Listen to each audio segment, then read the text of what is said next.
ഹല്ലേലൂയാ. ഈശോയെ നന്ദി, ഈശോയെ സ്തുതി, ഈശോയെ ആരാധന.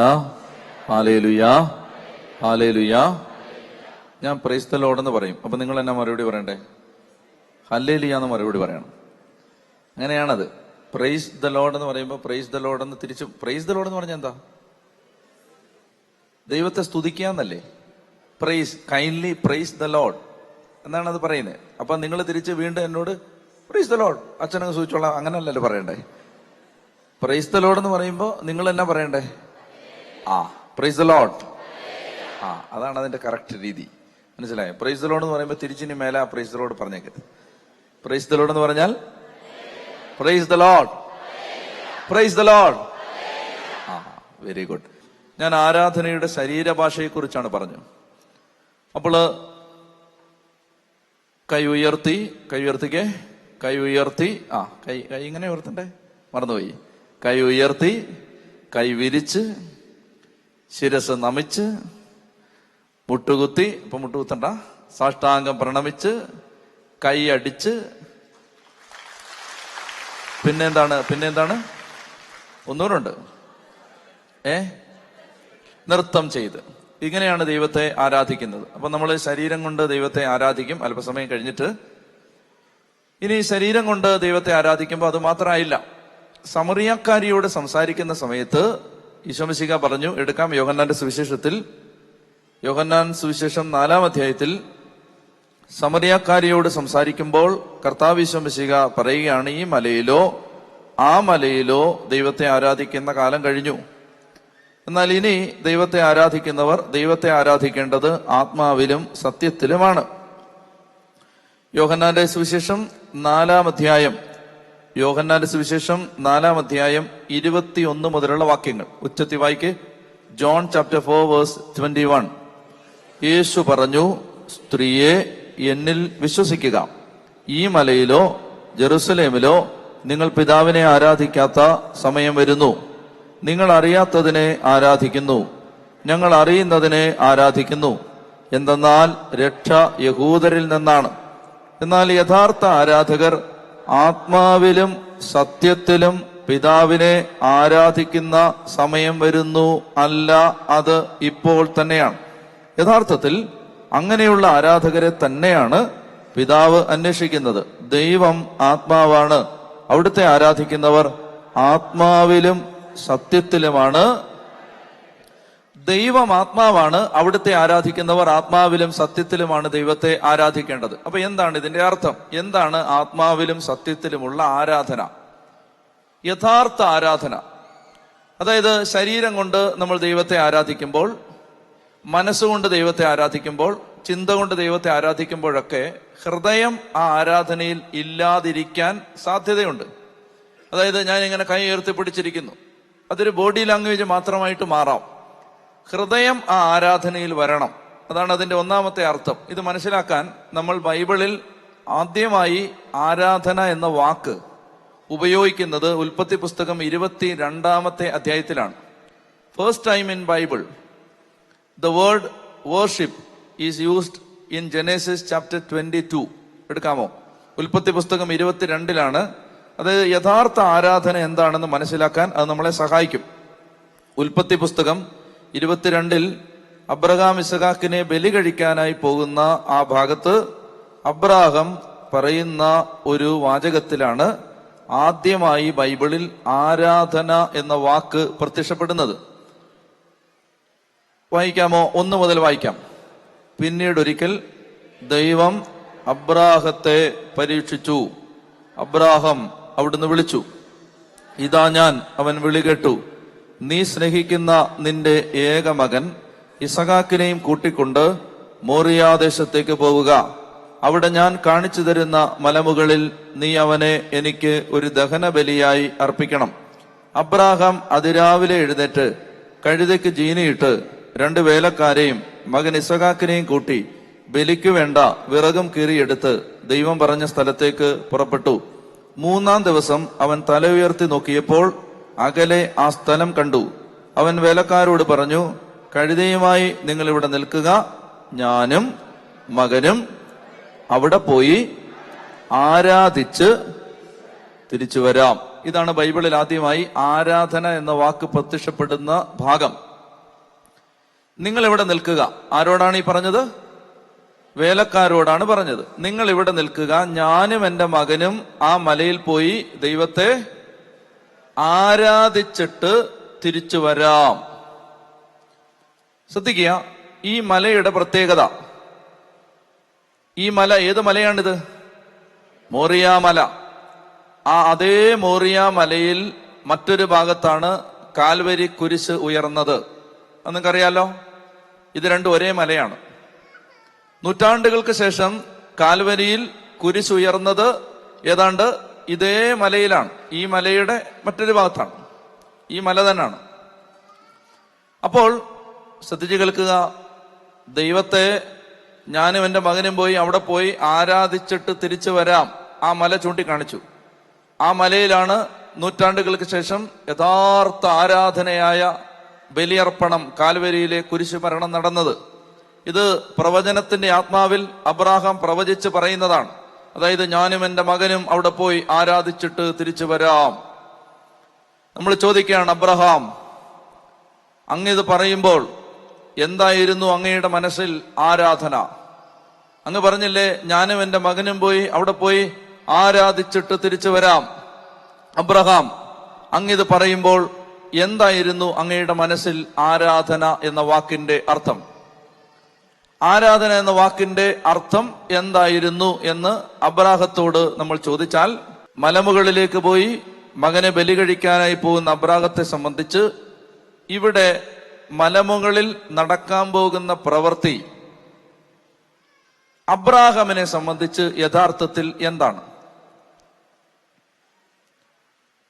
താൻ ജീവനു തുല്യം സ്നേഹിക്കുന്ന തന്റെ ഏക മകനെ താൻ ഇത്രയും കാലം ഒന്നാമത് വച്ചിരുന്ന തന്റെ ഏക മകനെ, താൻ ഇത്രയും കാലം മറ്റെല്ലാറ്റിലും പ്രധാനപ്പെട്ടതായി കരുതിയിരുന്ന ഈ ഏക മകനെ, ഈ ഇസഹാക്കിനെ കാളും വലുതാണ് എന്റെ ദൈവമെന്ന് അബ്രാഹാം മകനെ കൊല്ലുന്ന ആ പ്രവൃത്തിയിലൂടെ തെളിയിക്കാൻ പോവുകയാണ്. അതായത് ഇത്രയും കാലം അബ്രാഹത്തെ സംബന്ധിച്ചിടത്തോളം ജീവിതത്തിൽ ഒന്നാം സ്ഥാനം ഇസഹാക്കിനാണ്. ഇസഹാക്കാണ് number 1. Priority number 1 is Isaac. Now Abraham is going to prove that Isaac is not number 1, but God Almighty is number 1. How do you prove it? By sacrificing my hitherto number 1. Until and up to this time, my number 1 was Isaac, and now I am going to prove that my number 1 Isaac is not number 1, and God Almighty is my number 1. How do you prove it? By killing Isaac, I am going to prove it. എന്റെ ജീവിതത്തിന്റെ ഒന്നാം സ്ഥാനം മുൻഗണനാ പട്ടികയിൽ ഒന്നാം സ്ഥാനം ഇത്രയും നാൾ ഇസഹാക്കിനായിരുന്നു. എന്നാൽ ഞാൻ ഇസഹാക്കിനെ കൊല്ലാൻ തയ്യാറായിക്കൊണ്ട് തെളിയിക്കാൻ പോവുകയാണ്, ഇസഹാക്കല്ല ഒന്നാമത്തേത്, മറിച്ച് എന്റെ ദൈവമാണ് ഒന്നാമത്തേത്. So worship in Abraham's mind is putting God in the first place. Worship in Abraham's mind. Abraham defines worship as putting God in number 1, the first place. Do you understand this? ഇതാണ് ആരാധന. ആരാധന എന്ന് പറഞ്ഞാൽ ചുമ്മാ blah അല്ല. ആരാധന എന്ന് പറഞ്ഞാൽ a time comes when I am ready to put the Lord Almighty in the number 1 place, in the first place of my life. ഇത് പറയുമ്പോൾ നമ്മൾ വിചാരിക്കും നമ്മളെല്ലാം അങ്ങനെയാന്ന് വിചാരിക്കും. അങ്ങനല്ല, നീ എപ്പോൾ തെളിയിച്ചു തരാം. ദൈവമാണോ ശരിക്കും ഒന്നാമത്തേത്? ദൈവത്തിനാണോ ശരിക്കും ഒന്നാം സ്ഥാനം? ദൈവത്തിനാണ് ഒന്നാം സ്ഥാനമെങ്കിൽ അതിന് താഴെ എല്ലാറ്റിനെയും നിർത്താൻ നമുക്കൊരു മടിയുണ്ടാവില്ല. ദൈവമാണോ ഒന്നാമത്തേത്? എനിക്ക് പരിചയമുള്ള എൻ്റെ ഒരു ചങ്ങാതിയുടെ മകൻ കർത്താവ് അവനോട് ചിലപ്പോഴൊക്കെ സംസാരിക്കാറുണ്ട്. നേരിട്ട് നമ്മൾ ആളുകൾ സംസാരിക്കുന്ന പോലെ നേരിട്ട് അങ്ങോട്ടും ഇങ്ങോട്ടും സംസാരിക്കാറുണ്ട്. അപ്പൊ ഈശോ അവനോട് ഒത്തിരി കാര്യങ്ങൾ ഇടയ്ക്കിടയ്ക്ക് പറയും. അപ്പൊ ഇത് ആദ്യകാലങ്ങളിൽ എൻ്റെ ചങ്ങാതി എന്നോട് ഇത് പറയുമ്പോ ഈശോ തന്നെയാണോ ഇവനോട് സംസാരിക്കുന്നതെന്ന് എനിക്ക് സംശയം ഉണ്ടായിരുന്നു. അങ്ങനെ ഒരിക്കലും ഞാനിവനെ ആദ്യമായിട്ട് മകനെ നേരിട്ട് ആദ്യമായിട്ട് കണ്ട് സംസാരിക്കുന്ന സമയത്ത് അവൻ എന്നോട് ചില കാര്യങ്ങൾ പറഞ്ഞപ്പോ എനിക്ക് വ്യക്തമായി ഈശോ തന്നെയാണ് ഇത് സംസാരിക്കുന്നത്. എനിക്ക് നല്ല വ്യക്തത കിട്ടി. ആ സംസാരത്തിനിടയിൽ അവൻ പറഞ്ഞ ഒരു സംഭവം ഞാൻ പറയാം. അവൻ എന്നോട് പറയാണ്, അച്ഛാ, അവൻ്റെ ഒരു വിദേശ രാജ്യത്ത് ജീവിക്കുന്നു. അവിടുത്തെ ദേവാലയത്തിൽ 100 കണക്കിന് ആളുകൾ ബലിയർപ്പിക്കാനും പ്രാർത്ഥിക്കാനും ദൈവത്തെ ആരാധിക്കാനും വരുന്ന ദേവാലയമാണത്. ആ ദേവാലയത്തിൽ ഈശോ ഒരിക്കൽ അവനോട് പറഞ്ഞു, മോനെ, നീ വികാരിയച്ഛനടുത്ത് എന്നിട്ട് വികാരിയച്ഛനോട് പറയണം, പരിശുദ്ധാത്മാവിന്റെ പ്രവൃത്തി ഈ ആലയത്തിൽ കുറഞ്ഞു പോകുന്നതിന് തടസ്സം നിൽക്കുന്ന ഒരു വസ്തു ദേവാലയത്തിൽ ഇരിപ്പുണ്ട്, അത് എടുത്ത് കളയണം. ഇവൻ വികാരിയച്ഛനടുത്ത് എന്നിട്ട് പറഞ്ഞു, അച്ഛാ, പരിശുദ്ധാത്മാവ് ഈ പള്ളി പ്രവർത്തിക്കാത്തതിന്റെ കാരണമായിട്ട് ഒരു വസ്തു ഈ പള്ളിയിൽ ഇരിപ്പുണ്ട്, അത് എടുത്തു മാറ്റണം. ഈശോ പറയുന്നു. ഈശോ എന്താ പറഞ്ഞെന്നറിയാമോ? ഈശോ പറഞ്ഞത്, ആ പള്ളിയിൽ വലിയ ഒരു ക്ലോക്ക് വെച്ചിട്ടുണ്ട്, വലിയൊരു ക്ലോക്ക്. കേൾക്കുമ്പോൾ ഇത് വളരെ നൈവായിട്ട് തോന്നാം. ഇത് ഒട്ടും നൈവല്ല, ഇത് ഒട്ടും ബാലിശമല്ല. This is something very very serious. വലിയൊരു ക്ലോക്ക്, വലിയ ക്ലോക്ക് അതിങ്ങനെ വെച്ചിരിക്കുകയാണ് ദൈവത്തിയേല്. ഈശോ പറയാണ്, ജീവിതത്തിലെ 1-ാം സ്ഥാനം ദൈവത്തിനാണെന്ന് പറയുന്ന ഒരു ജനം, ജീവിതത്തിൽ ഏറ്റവും പ്രധാനപ്പെട്ട കാര്യം ദൈവത്തെ ആരാധിക്കുകയാണ് എന്ന് പറയുന്ന ഒരു ജനം ഈ ആലയത്തിൽ വന്നിട്ട് പരിശുദ്ധ കുർബാനയുടെ സമയം 5 മിനിറ്റ് ഒന്ന് താമസിച്ചാൽ, നീണ്ടാൽ, അക്ഷമരായിട്ട് ആ ക്ലോക്കിൽ ഇങ്ങനെ നോക്കും, അല്ലെ വാച്ച് നോക്കും. 5 മിനിറ്റ് കഴിഞ്ഞല്ലോ, 10 മിനിറ്റ് ലേറ്റ് ആയല്ലോ.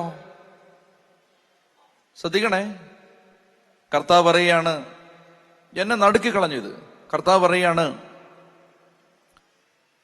5 മിനിറ്റ് താമസിച്ചു എന്ന് പറഞ്ഞ് ഒരാൾ കൂടെ ദൈവാരാധനയുടെ സമയത്ത് വാച്ച് നോക്കിക്കൊണ്ടിരുന്നാൽ, ഇത് തീരുന്നില്ലല്ലോ എന്ന് പറഞ്ഞ് വാച്ച് നോക്കിക്കൊണ്ടിരുന്നാൽ അതിന് ഒറ്റ അർത്ഥമേ ഉള്ളൂ,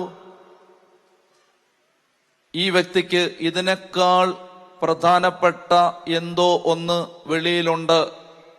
അപ്പൊ ഇത് സെക്കൻഡറിയാണ്, ഇത് സെക്കൻഡാണ്. അതാണ് ഒന്ന്. ഇങ്ങനെ കൂടെ വാച്ച് നോക്കിക്കൊണ്ടിരുന്നാൽ ഇതിനേക്കാൾ പ്രധാനപ്പെട്ട എന്തോ ഒന്ന് വെളിയിലുണ്ട്. And then this becomes secondary, this becomes priority number 2, and that becomes priority number 1. അങ്ങനെ അനേകം ആളുകളുടെ ഹൃദയത്തിൽ ഞാൻ 2-ാം സ്ഥാനത്തേക്ക് തരം താഴാൻ ഈ ക്ലോക്ക് ഇടയാക്കുന്നുണ്ട്, അതെടുത്ത് മാറ്റാൻ പറഞ്ഞു. ഞങ്ങളൊരു സ്ഥലത്ത് ധ്യാനിപ്പിക്കാനായിട്ട് പോകുമ്പോൾ, ഞങ്ങൾ രാവിലെ താമസിക്കുന്ന സ്ഥലത്ത് ഞാൻ മുറി പൂട്ടി ഇങ്ങനെ പുറത്തേക്ക് ഇറങ്ങാൻ തുടങ്ങുന്ന സമയത്ത് ദൈവാത്മാവ് ഇങ്ങനെ ഒരു കാര്യം പെട്ടെന്ന് ഉള്ളിൽ ഇങ്ങനെ തന്നു. ഞാൻ രാജാവാണ്, എനിക്ക് ആരുടെ എച്ചില് വേണ്ട. ഞാൻ രാജാവാണ്, എനിക്ക് ആരുടെ എച്ചില് വേണ്ട. തലവര മാറാനുള്ള ഉപദേശമാണ് കേട്ടോ, ഇത് ശ്രദ്ധിച്ചോണേ. അതായത് ജീവിതം മാറും, ജീവരക്തം കൊണ്ട് എഴുതിത്തരാം. ജീവിതം മാറും, ഒരു സംശയമില്ല, അതിന് ഒരു സംശയമില്ല. ജീവിതം അപ്പാടെ മാറും. ഇത് ഈ കാര്യത്തിലൊരു ക്ലാരിറ്റി കിട്ടണം. അത് കിട്ടിയാൽ രക്ഷപ്പെട്ടു. കർത്താവ് പറയാണ്, ഞാൻ രാജാവാണ്, എനിക്ക് ആരുടെ എച്ചില് വേണ്ട. എനിക്ക് ആദ്യം ഒന്നും മനസ്സിലായില്ല. ഞാൻ കുറെ സമയം കൂടെ മുറിയിലിരുന്നു, പുറത്തു പോയില്ല, അവിടെ തന്നെ ഇരുന്നപ്പോ ആത്മാവ് ഉള്ളിൽ ഇങ്ങനെ സംസാരിച്ച് പറഞ്ഞു തന്നു, കർത്താവ് എന്താ ഉദ്ദേശിക്കുന്നത്. അതായത്, പ്രിയപ്പെട്ട എൻ്റെ മക്കളെ, രാജാവിനെ, രാജഭരണമാണെന്ന് കരുതുക, രാജാവിനെ വിളിച്ചു വരുത്തി, നിങ്ങളുടെ വീട്ടിൽ കല്യാണം നടക്കുകയാണ്, രാജാവിനെ വിളിച്ചു വരുത്തി രാജാവ് ഇങ്ങനെ രാജകീയ പരിവാരങ്ങളുമായി 1-ാം രഥത്തിൽ വന്നിറങ്ങുമ്പോൾ നമ്മൾ രാജാവിന് മുറ്റത്ത് ഒരു സ്റ്റൂൾ ഇട്ട് കൊടുത്തിട്ട് അവിടെ ഇരുന്നോ എന്ന് പറഞ്ഞിട്ട് ഒരു പഴയ ഡിസ്പോസിബിൾ ഗ്ലാസ്സിൽ ഒരു ചായയും കൊണ്ട് കൊടുത്താൽ അതിന്റെ പേര് രാജനിന്ദ എന്നാണ്. രാജനിന്ദ. രാജനിന്ദ. ദൈവം പറയുകയാണ്, ഞാൻ ദൈവമാണെങ്കിൽ രാജാവിനോട് കാണിക്കുന്ന ബഹുമാനം പോലും എന്നോട് കാണിക്കാത്തത് എന്താണ്? പ്രിയപ്പെട്ട മക്കളെ, ദൈവം രാജാവാണ്, ദൈവത്തിന് ആരുടെ എച്ചില് വേണ്ട എന്ന് പറഞ്ഞാൽ കർത്താവിനായിരിക്കണം ഹൃദയത്തിൽ ഒന്നാം സ്ഥാനം. ആ ആറ്റിറ്റ്യൂഡിന്റെ പേരാണ് വർഷിപ്പ്. ആ ആറ്റിറ്റ്യൂഡിൽ നിന്നാണ് ആരാധനയുടെ വാക്കുകൾ പുറത്തു വരേണ്ടത്. ദൈവത്തിനായിരിക്കണം ഒന്നാം സ്ഥാനം. ദൈവമാണ് ഒന്നാമത്തേത്, ബാക്കിയെല്ലാം അതിന് താഴെയുള്ളൂ. ദൈവമാണ് ഒന്നാമത്തേത്. ഞാൻ പറഞ്ഞില്ലേ, ഒരു മനുഷ്യൻ എൻ്റെ അടുത്ത് വന്ന് പറഞ്ഞു, അച്ഛാ, അവിഹിതമായി സമ്പാദിച്ച കോടിക്കണക്കിന് രൂപ എൻ്റെ കയ്യിലുണ്ട്, ഞാനത് വിതരണം ചെയ്ത് ഞാൻ ആ പണം മുഴുവൻ, അദ്ദേഹം വീട് പണിയാനായിട്ട് വെച്ചിരുന്ന പണമാണത്, വീട് പണി നിർത്തിവെച്ചു. വീട് പണി നിർത്തിവെച്ചിട്ട് അദ്ദേഹം തീരുമാനിച്ചു, ദൈവവചനം കേട്ടിട്ടാണ്, വചനം കേട്ട് ഹൃദയത്തിൽ ഇത് ബോധ്യം വന്നപ്പോൾ അദ്ദേഹം തീരുമാനിച്ചു, ഞാൻ കോടിക്കണക്കിന് രൂപ ഉണ്ടാക്കി വെച്ചിരിക്കുന്നത് അവിഹിത മാർഗത്തിലൂടെയാണ്, എന്റെ കുടുംബത്തിൽ അത് വേണ്ട, അത് വെച്ച് എനിക്ക് വീട് പണിയുണ്ടാന്ന് വെച്ചിട്ട് അദ്ദേഹം എന്ത് ചെയ്യുന്നറിയാമോ, ആ പണം മുഴുവൻ, ഞാൻ നേരത്തെ പറഞ്ഞിരുന്നു, ഒരു മനുഷ്യൻ വന്നിട്ട് പറഞ്ഞു, കോടികൾ വേണേ ധ്യാനകേന്ദ്രത്തിന് തരാം. അപ്പൊ അദ്ദേഹം പറയാണ്, ഞാൻ പറഞ്ഞു, അത് ധ്യാനകേന്ദ്രത്തിനും പള്ളിക്കൊന്നും കൊടുക്കണ്ട, അത് ഏതിലും പാവപ്പെട്ടവർക്ക് കൊടുക്ക്, മിഷൻ പ്രദേശങ്ങളിൽ കൊടുക്ക്. അപ്പോ എന്താ അദ്ദേഹത്തെ പ്രേരിപ്പിക്കുന്നത്? ഇത്രയും കാലം പണമായിരുന്നു ഒന്നാമത്തേത്. ദൈവത്തിന്റെ വചനം കേട്ടപ്പോ ബോധ്യം വന്നു, പണമല്ല ഒന്നാമത്തേത്, ദൈവമാണ്. അതുകൊണ്ട് അദ്ദേഹം ആ പണം, എനിക്ക് അവിഹിത മാർഗത്തിൽ കൂടെ കിട്ടിയ പണം, എന്റെ ദൈവമേ നീയാണ് ഒന്നാമത്തേത്, നീ മതി, ഈ പണം അങ്ങോട്ട് മാറട്ടെ. പണം അങ്ങ് മാറ്റി. അതിന്റെ പേരാണ് വർഷിപ്പ്. അല്ലെ ചുമ്മാ ഈ ചളചള പറയുന്നൊന്നുമല്ല. ഈ ചങ്കിനകത്ത് ഒന്നാം സ്ഥാനം. പ്രിയപ്പെട്ട മക്കളെ, പണം ഒന്നാമത്തേതാവരുതേ, ആവരുതേ. കാൽച്ചുവട്ടിലെ മണ്ണ് നിങ്ങൾ അറിയാതെ ഒലിച്ചു പോവും, ബന്ധങ്ങൾ തകരും, കുടുംബം ഇല്ലാതാവും. ഒടുവിൽ പണം മാത്രമേ കാണൂ, കുടുംബം കാണത്തില്ല. ഒടുവിൽ പണം മാത്രമേ കാണൂ, മക്കളൊന്നും നേരെ ചൊവ്വയാവത്തില്ല. ഒന്നാം സ്ഥാനം ദൈവത്തിന് എവിടുന്ന് മാറ്റുന്നോ അവിടെ സകലത്തിന്റെയും താളം തെറ്റാൻ തുടങ്ങും. ദൈവത്തെ ഒന്നാം സ്ഥാനത്ത് വെച്ച് ദാമ്പത്യം സൂപ്പറായിട്ട് പോവും. ദൈവത്തെ ഒന്നാം സ്ഥാനത്ത് വെച്ച് ജോലി, വരുമാന മേഖലകളെല്ലാം കറക്റ്റായിട്ട് പോവും. ദൈവത്തിന്റെ സ്ഥാനം എവിടെ ചലിക്കുന്നു അവിടെ ആദ്യം ഈ പിശാചിന് ഒരു പ്രത്യേകത, ഈ ചൂണ്ടയിടുമ്പോ ഉണ്ടല്ലോ, ചൂണ്ടയിടുമ്പോ നിങ്ങൾ കണ്ടിട്ടുണ്ടോ? നിങ്ങൾ ഓസ്ട്രേലിയക്കാരൊന്നും കണ്ടിട്ടില്ലല്ലോ. ചൂണ്ടയിടുമ്പോ അതിനകത്ത് ഇങ്ങനെ ഈ ഇരയെ കൊരുത്തിട്ട് ചൂണ്ട ഇങ്ങനെ ഇട്ട് കൊടുക്കും. ഇട്ടിട്ട് ഇങ്ങനെ അത് മീൻ ഇങ്ങനെ കൊത്തുമ്പോ ഇങ്ങനെ ചെറുതായിട്ട് ഇങ്ങനെ കളിപ്പിച്ച് കൊടുക്കും. പിന്നെ അത് വിഴുങ്ങുമ്പോഴാണ് അത് തൊണ്ടയ്ക്ക് കയറി അങ്ങ് മുറുകുന്നത്, അങ്ങ് വരിഞ്ഞ് കീറുന്നത് പിന്നെയാണ്. ആദ്യം കുറെ കാലത്തേക്ക് സാത്താൻ ഇങ്ങനെ ഇട്ട് കളിപ്പിക്കും, ഒരു കുഴപ്പമില്ലെന്ന് തോന്നും, നല്ല ആരോഗ്യം, നല്ല പണം, നല്ല വരുമാനം, ഒരു കുഴപ്പമില്ല, എല്ലായിടത്തും സ്വീകരണം. പിന്നെ ഒരു പിടിയുണ്ട്, പിടി. ഉച്ചത്തി പറഞ്ഞേ ഹല്ലേലൂയാ. ദൈവത്തിന് ഒന്നാം സ്ഥാനം കൊടുക്കാൻ തയ്യാറാണോ എങ്കിൽ സകല കെട്ടും അഴിയും, ഉറപ്പാണത്. ദൈവത്തിന് ഒന്നാം സ്ഥാനം കൊടുക്കാൻ തയ്യാറാണോ? അതിന്റെ പേരാണ് ആരാധന. എന്ന് എഴുന്നേറ്റ്. അതിന്റെ പേരാണ് വർഷിപ്പ്. ആത്മാവിലും സത്യത്തിലുമുള്ള ആരാധന എന്ന് പറഞ്ഞാൽ കർത്താവിന് ഒന്നാം സ്ഥാനം. കർത്താവിന് ഒന്നാം സ്ഥാനം കൊടുത്താൽ, ദൈവത്തെ ഒന്നാമത് പ്രതിഷ്ഠിച്ചാൽ, എനിക്ക് നിങ്ങളോട് പറയാനുള്ളത്, വിശുദ്ധ കുർബാനയ്ക്ക് സമയം ഉണ്ടാവണം, ദേവാലയത്തിൽ നേരത്തെ വരണം, കുമ്പസാരിക്കാൻ നിങ്ങളുടെ ജീവിതത്തിൽ സമയം ഉണ്ടാവണം, മാസത്തിലൊരിക്കൽ കുമ്പസാരിക്കണം. നിങ്ങളുടെ വീട്ടിൽ നിങ്ങൾ എത്ര ഷിഫ്റ്റുകളിൽ പണിയെടുത്താലും കുടുംബ പ്രാർത്ഥന ഉണ്ടാവണം. ശ്രദ്ധിച്ചോണേ, 24 മണിക്കൂറും ജോലി ചെയ്യരുത്, അതിൽ കുറച്ച് മതിയെന്ന് തീരുമാനിക്കണം. ഇനി ചില കാര്യങ്ങളിൽ ദൈവത്തിന് കൈവിട്ട കളിക്ക് നിങ്ങൾ തയ്യാറാവണം. കൈവിട്ട കളിക്ക് ദൈവം ഉണ്ടല്ലോ, ദൈവം ഭയങ്കര വിശ്വസ്തനാണ്. ഒരാള് ദൈവത്തെ പ്രതി എന്തെങ്കിലും ഒന്ന് എറിഞ്ഞു കൊടുത്താൽ ദൈവം ഇഷ്ടം പോലെ വേറെ തരും. അകംഭാവമായിട്ട് എടുക്കല്ലേ. ഒരു കാര്യം ഞാൻ പറയാം.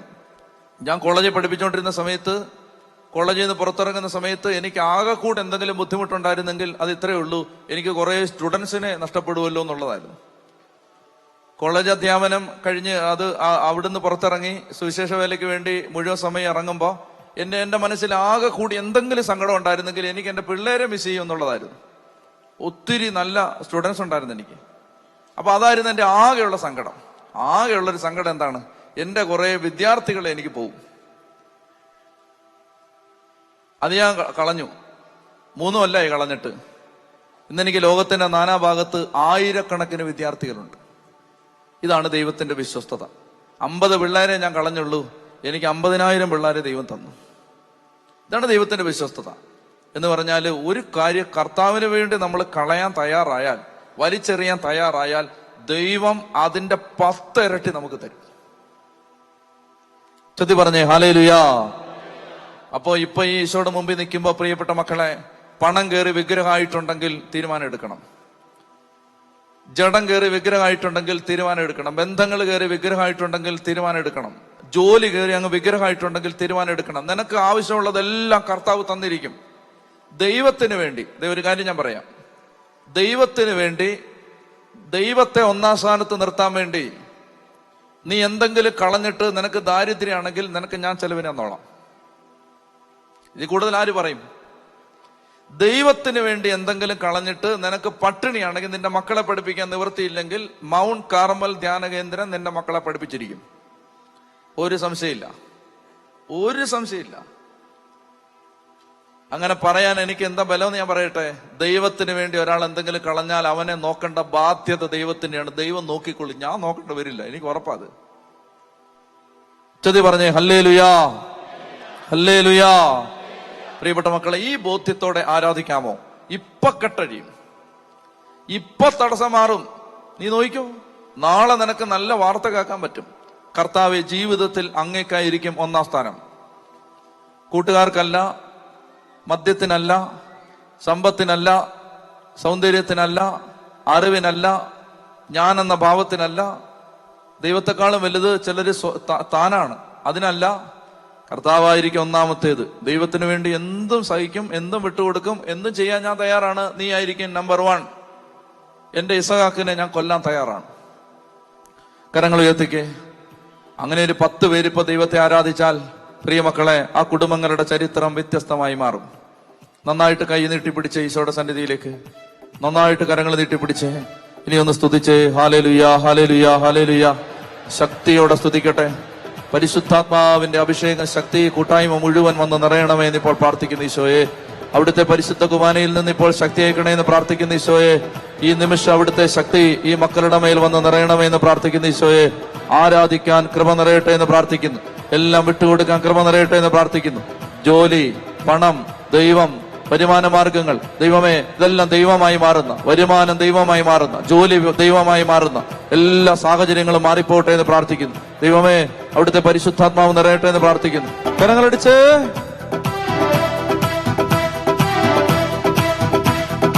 ആരാധിക്കുന്നു, ഞങ്ങൾ ആരാധിക്കുന്നു, ദൈവപിതാവിനെ ആരാധിക്കുന്നു. ആരാധിക്കുന്നു, ഞങ്ങൾ ആരാധിക്കുന്നു, ദൈവപിതാവിനെ ആരാധിക്കുന്നു.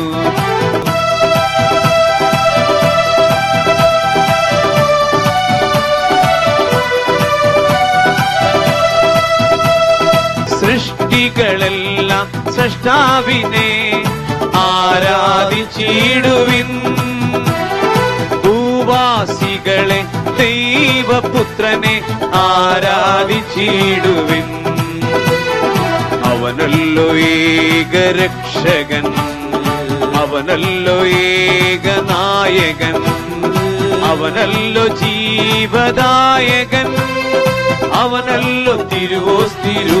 കരങ്ങൾ ഉയർത്തിയടിച്ച് ആരാധന അങ്ങേക്ക്, ആരാധന, ആരാധന അങ്ങേക്ക്, ആരാധന, ആരാധന അങ്ങേക്ക്, ആരാധന, ആരാധന അങ്ങേക്ക്, ആരാധന.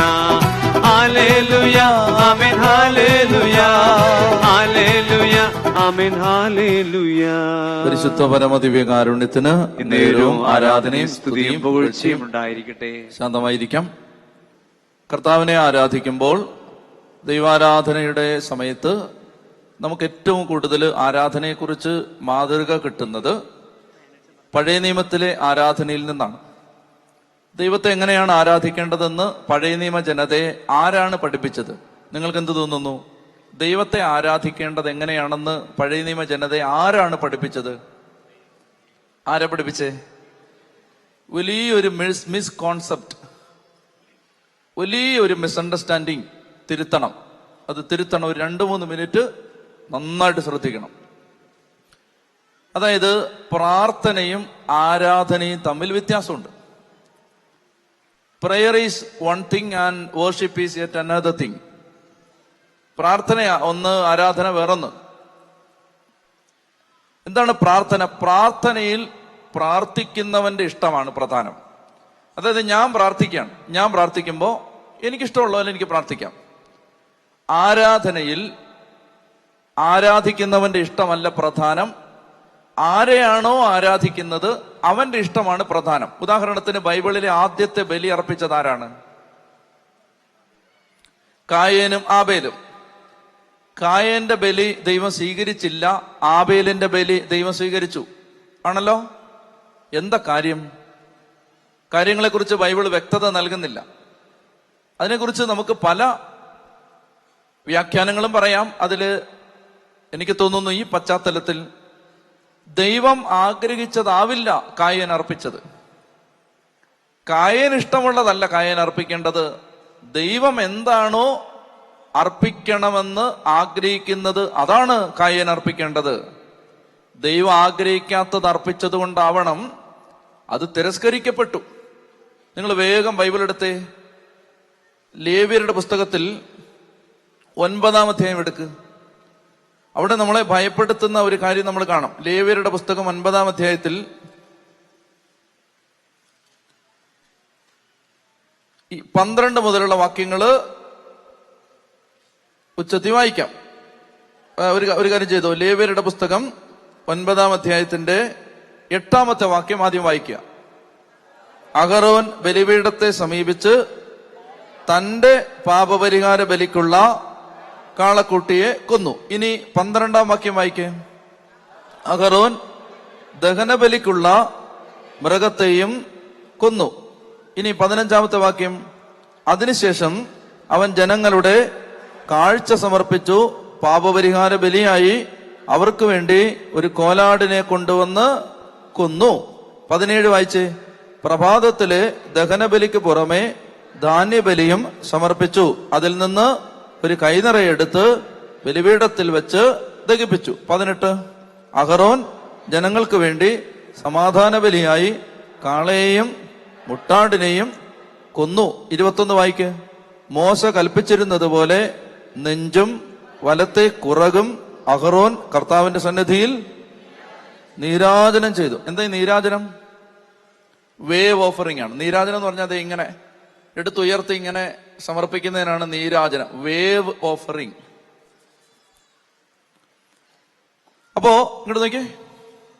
പാപപരിഹാര ബലി, ധാന്യബലി, ദഹനബലി, സമാധാന ബലി, ഇങ്ങനെ 4 ബലികൾ അഹറോൻ അർപ്പിച്ചു. അതാണ് നമ്മൾ വായിച്ചത്. പാപപരിഹാര ബലി, സമാധാന ബലി, ധാന്യബലി, ദഹനബലി. കേട്ടാ മതി. ഇങ്ങനെ 4 ബലികൾ അർപ്പിച്ചതിന് ശേഷം ഇനി വായിക്കേ 22. അതിനുശേഷം അഹറോൻ ജനത്തിന്റെ നേരെ കൈകൾ ഉയർത്തി അവരെ അനുഗ്രഹിച്ചു. പാപപരിഹാര ബലിയും ദഹനബലിയും സമാധാന ബലിയും അർപ്പിച്ചതിന് ശേഷം അവൻ ഇറങ്ങി വന്നു. മോശയും അഹറോനും സമാഗമ കൂടാരത്തിൽ പ്രവേശിച്ചു. പുറത്തിറങ്ങി വന്ന് അവർ ജനത്തെ ആശീർവദിച്ചു. അപ്പോൾ കർത്താവിന്റെ മഹത്വം ജനത്തിന് പ്രത്യക്ഷമായി. കർത്താവിന്റെ സന്നിധിയിൽ നിന്ന് അഗ്നി പുറപ്പെട്ട് ബലിപീഠത്തിലിരുന്ന ദഹനബലിയും മേധസ്സും ദഹിപ്പിച്ചു. ഇത് കണ്ടപ്പോൾ ജനമെല്ലാം ആർത്തു വിളിച്ച് സാഷ്ടാംഗം വീണു. എന്നെ നോക്കിക്കേ. സമാധാന ബലിയും പാപപരിഹാര ബലിയും ധാന്യബലിയും ദഹനബലിയും അർപ്പിച്ചിറങ്ങി വന്നിട്ട് ജനത്തെ ആശീർവദിച്ച് ബലിപീഠത്തിലെല്ലാം തയ്യാറാക്കി ബലിയർപ്പണം എല്ലാം കഴിഞ്ഞപ്പോ ഇതാ ദൈവത്തിന്റെ അഗ്നി ഇറങ്ങി വന്ന് എല്ലാം ദഹിപ്പിച്ചു. ഇത് കണ്ടപ്പോൾ ജനം മുഴുവൻ സാഷ്ടാംഗം വീണ് ദൈവത്തെ ആരാധിച്ചു. ഇതാണ് യഥാർത്ഥ ആരാധന. യഥാർത്ഥ ആരാധന നടന്നാൽ ഈ തീ ഇറങ്ങി വരും, ദൈവ സാന്നിധ്യത്തിന്റെ തീ ഇറങ്ങി വരും. യഥാർത്ഥ ആരാധന നടന്നാൽ, എന്നെ ശ്രദ്ധിക്കണം, യഥാർത്ഥ ആരാധന നടന്നാൽ ദൈവത്തിന്റെ അഗ്നി ഇറങ്ങി വരും. അപ്പൊ ഇത് ആളുകളെല്ലാം കണ്ടുകൊണ്ട് നിൽക്കുകയാണ്. നിൽക്കുമ്പോ അഹറോന്റെ 2 മക്കൾ ആ മക്കളുടെ പേര് നാദാബ്, അബിഹു. ഈ രണ്ട് മക്കൾ ഇത് കണ്ടുകൊണ്ട് നിൽക്കുമ്പോ അവർക്ക് തോന്നുകയാണ്, ഈ പരിപാടി കൊള്ളാമല്ലോ, ഇതാ എല്ലാം സമർപ്പിക്കുന്നു. ആ സമയത്ത് ദൈവത്തിന്റെ തീ ഇറങ്ങി വരുന്നു. പുരോഹിതൻ നല്ല തലയെടുപ്പോടെ നിൽക്കുന്നു. അപ്പൊ എല്ലാവരും ദൈവസാന്നിധ്യത്തിൽ സാഷ്ടാംഗം പ്രണമിച്ച് ആരാധിക്കുന്നു. ഇത് കൊള്ളാമല്ലോ എന്ന് കരുതിയിട്ട് ഇവർ ധൂപകലശം എടുത്ത് കുറച്ച് തീയും വാരിയിട്ട് കുറച്ച് കുന്തിരിക്ക ഇട്ട് അവർ കർത്താവിന്റെ മുമ്പിലേക്ക് ചെന്നു. വായിച്ചേ 10-ാം അധ്യായം. അഹറോന്റെ പുത്രന്മാരായ നാദാബും അബീഹുവും തങ്ങളുടെ ധൂപകലശം എടുത്ത് തീ കൊളുത്തി അതിൽ കുന്തിരിക്കമിട്ട് കർത്താവിന്റെ മുമ്പിൽ അർപ്പിച്ചു. അവിടുന്ന് കൽപ്പിച്ചിട്ടില്ലാത്തതിനാൽ ആ അഗ്നി അൺഹോളി. അതിനാൽ കർത്താവിന്റെ സന്നിധിയിൽ നിന്ന് അഗ്നി ഇറങ്ങി വന്ന് അവരെ വിഴുങ്ങി അവർ അവിടുത്തെ മുമ്പിൽ വെച്ച് മരിച്ചു. ഇതാണ് ഡിഫറൻസ്. 9-ാം അധ്യായത്തിൽ ഒറിജിനൽ ഫയർ, 2-ാം അധ്യായത്തിൽ കോപത്തിന്റെ ക്രോധത്തിന്റെ ഫയർ, 9-ാം അധ്യായത്തിൽ അനുഗ്രഹത്തിന്റെ തീ, 10-ാം അധ്യായത്തിൽ നാശത്തിന്റെ തീ. ശരിക്കുള്ള ആരാധന നടന്നില്ലെങ്കിൽ നാശം ഉണ്ടാവും. ഈ കള്ളത്തരത്തിൽ ദൈവത്തെ ആരാധിച്ചാൽ ഗുണത്തെക്കാൾ കൂടുതൽ നാശമാണ് ഉണ്ടാവുന്നത്. ഇതിന്റെ പാരലൽ നമ്മൾ കാണുന്നത് അപ്പസ്തോല പ്രവർത്തനത്തിലാണ്. കേട്ടാ മതി. ബർണബാസ് എന്ന് പേരുള്ള ഒരു മനുഷ്യൻ, സൈപ്രസുകാരൻ, അവന്റെ പേരിന്റെ അർത്ഥം ആശ്വാസത്തിന്റെ പുത്രൻ, ബർണബാസ്. അവൻ സൈപ്രസുകാരനായ ബർണബാസ് അവൻ ഉണ്ടായിരുന്നതെല്ലാം വിറ്റ് അപ്പസ്തോലന്മാരുടെ കാൽക്കൽ ആ പണം കൊണ്ടുവന്ന് കാഴ്ചവെച്ചു. ഓഫറിംഗ് ആണ്, വർഷിപ്പാണ് കേട്ടോ. അവന് പണമായിരുന്നു ദൈവം. അപ്പൊ ബർണബാസ് എന്ത് ചെയ്തു? കേൾക്കുന്നുണ്ടോ ഇത്? ബർണബാസ് എന്ത് ചെയ്തു?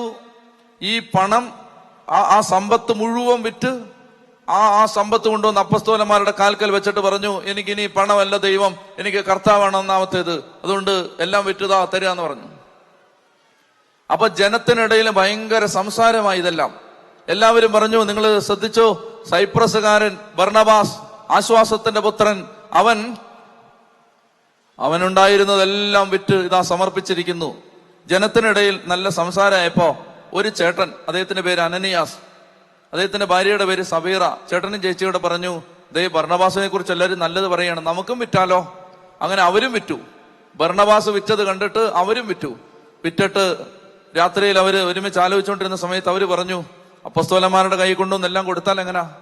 നാളെ ഇവന്മാരൊക്കെ കൂറുമാറുമെന്ന് പറയാൻ പറ്റുമോ? ആരുടെ സ്വഭാവം മാറത്തില്ലെന്ന് പറയാൻ പറ്റുന്നത്? അതുകൊണ്ട് കുറച്ച് എടുത്ത് വെച്ചിട്ട് കൊടുത്താൽ മതി എന്ന് പറഞ്ഞു. അതുകൊണ്ട് നല്ല ശതമാനം അവരെടുത്ത് വെച്ചിട്ട് ബാക്കി കൊണ്ടുവന്ന് എല്ലാം സമർപ്പിക്കുന്നു എന്ന തോന്നലുണ്ടാക്കിക്കൊണ്ട് കുറച്ച് സമർപ്പിച്ചു. കേൾക്കുന്നുണ്ടോ ഇത്? അതായത് ആളുകൾ എന്താ ചിന്തിക്കുന്നേ? അനനിയാസ് സബീറ എല്ലാം വിറ്റ് കൊടുക്കുകയാണ്. ശരിക്കും എല്ലാം കൊടുത്തിട്ടുണ്ടോ? ഇല്ല, കള്ളത്തരം. ആളുകളുടെ മുമ്പിൽ ഇവരെല്ലാം സമർപ്പിക്കുന്നവരാണ്. ആളുകൾ എന്താ ചിന്തിക്കുന്നേ? ഓ, എന്തൊരു ഭക്തൻ. പക്ഷെ ഇവൻ കള്ളനാന്ന് ഇവനും അവന്റെ ഭാര്യയ്ക്കും മക്കൾക്കല്ലേ അറിയൂ. ആളുകൾ എന്താ ചിന്തിക്കുന്നത്? ഓ, എന്തോരു ഭക്തൻ, എന്തോരു ഭക്തൻ അച്ഛൻ. ഓ, കള്ളനാണെന്ന് ദൈവത്തിനെ അറിയൂ. എന്താ സംഭവിക്കുന്ന അറിയാമോ? അനനിയാസ് സബീറയും അപ്പസ്തോലന്മാരുടെ കാൽക്കൽ മരിച്ചു വീണു. കുടുംബങ്ങളുടെ അവസ്ഥ ഇതാണ് പലപ്പോഴും. യഥാർത്ഥ ആരാധനയില്ല, ചുമ്മാ ഷോയാണ്. ഷോ. ഉള്ളിൽ ദൈവത്തെയൊന്നും അല്ല ആരാധിക്കുന്നത്, തന്നെ തന്നെയാണ് ആരാധിക്കുന്നത്, പണത്തെയാണ് ആരാധിക്കുന്നത്. എന്നിട്ട് ഷോ കാണിക്കുന്നവരെല്ലാം ഓർത്തോണം, ഭയങ്കര തീ കൂട്ടിയിട്ടുണ്ട് നിന്റെ തല വീഴാൻ വേണ്ടി. നോയിക്കൂ, ഷോ കാണിക്കുന്നവരെല്ലാം ഓർത്തോണം കേട്ടോ.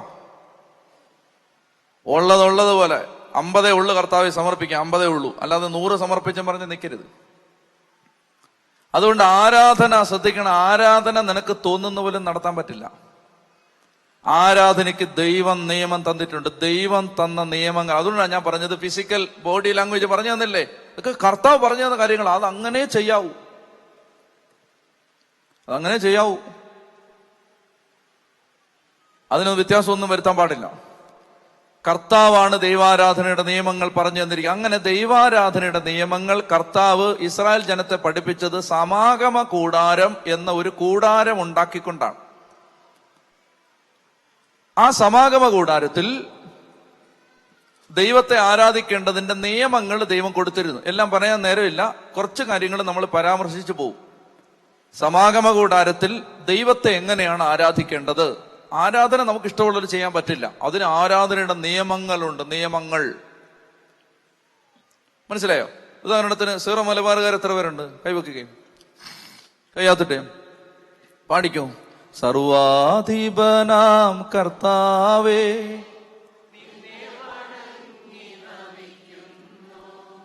ഈശോനാഥാവിനയമോട് നിന്നെ നമിച്ചു പുകഴ്ത്തുന്നു.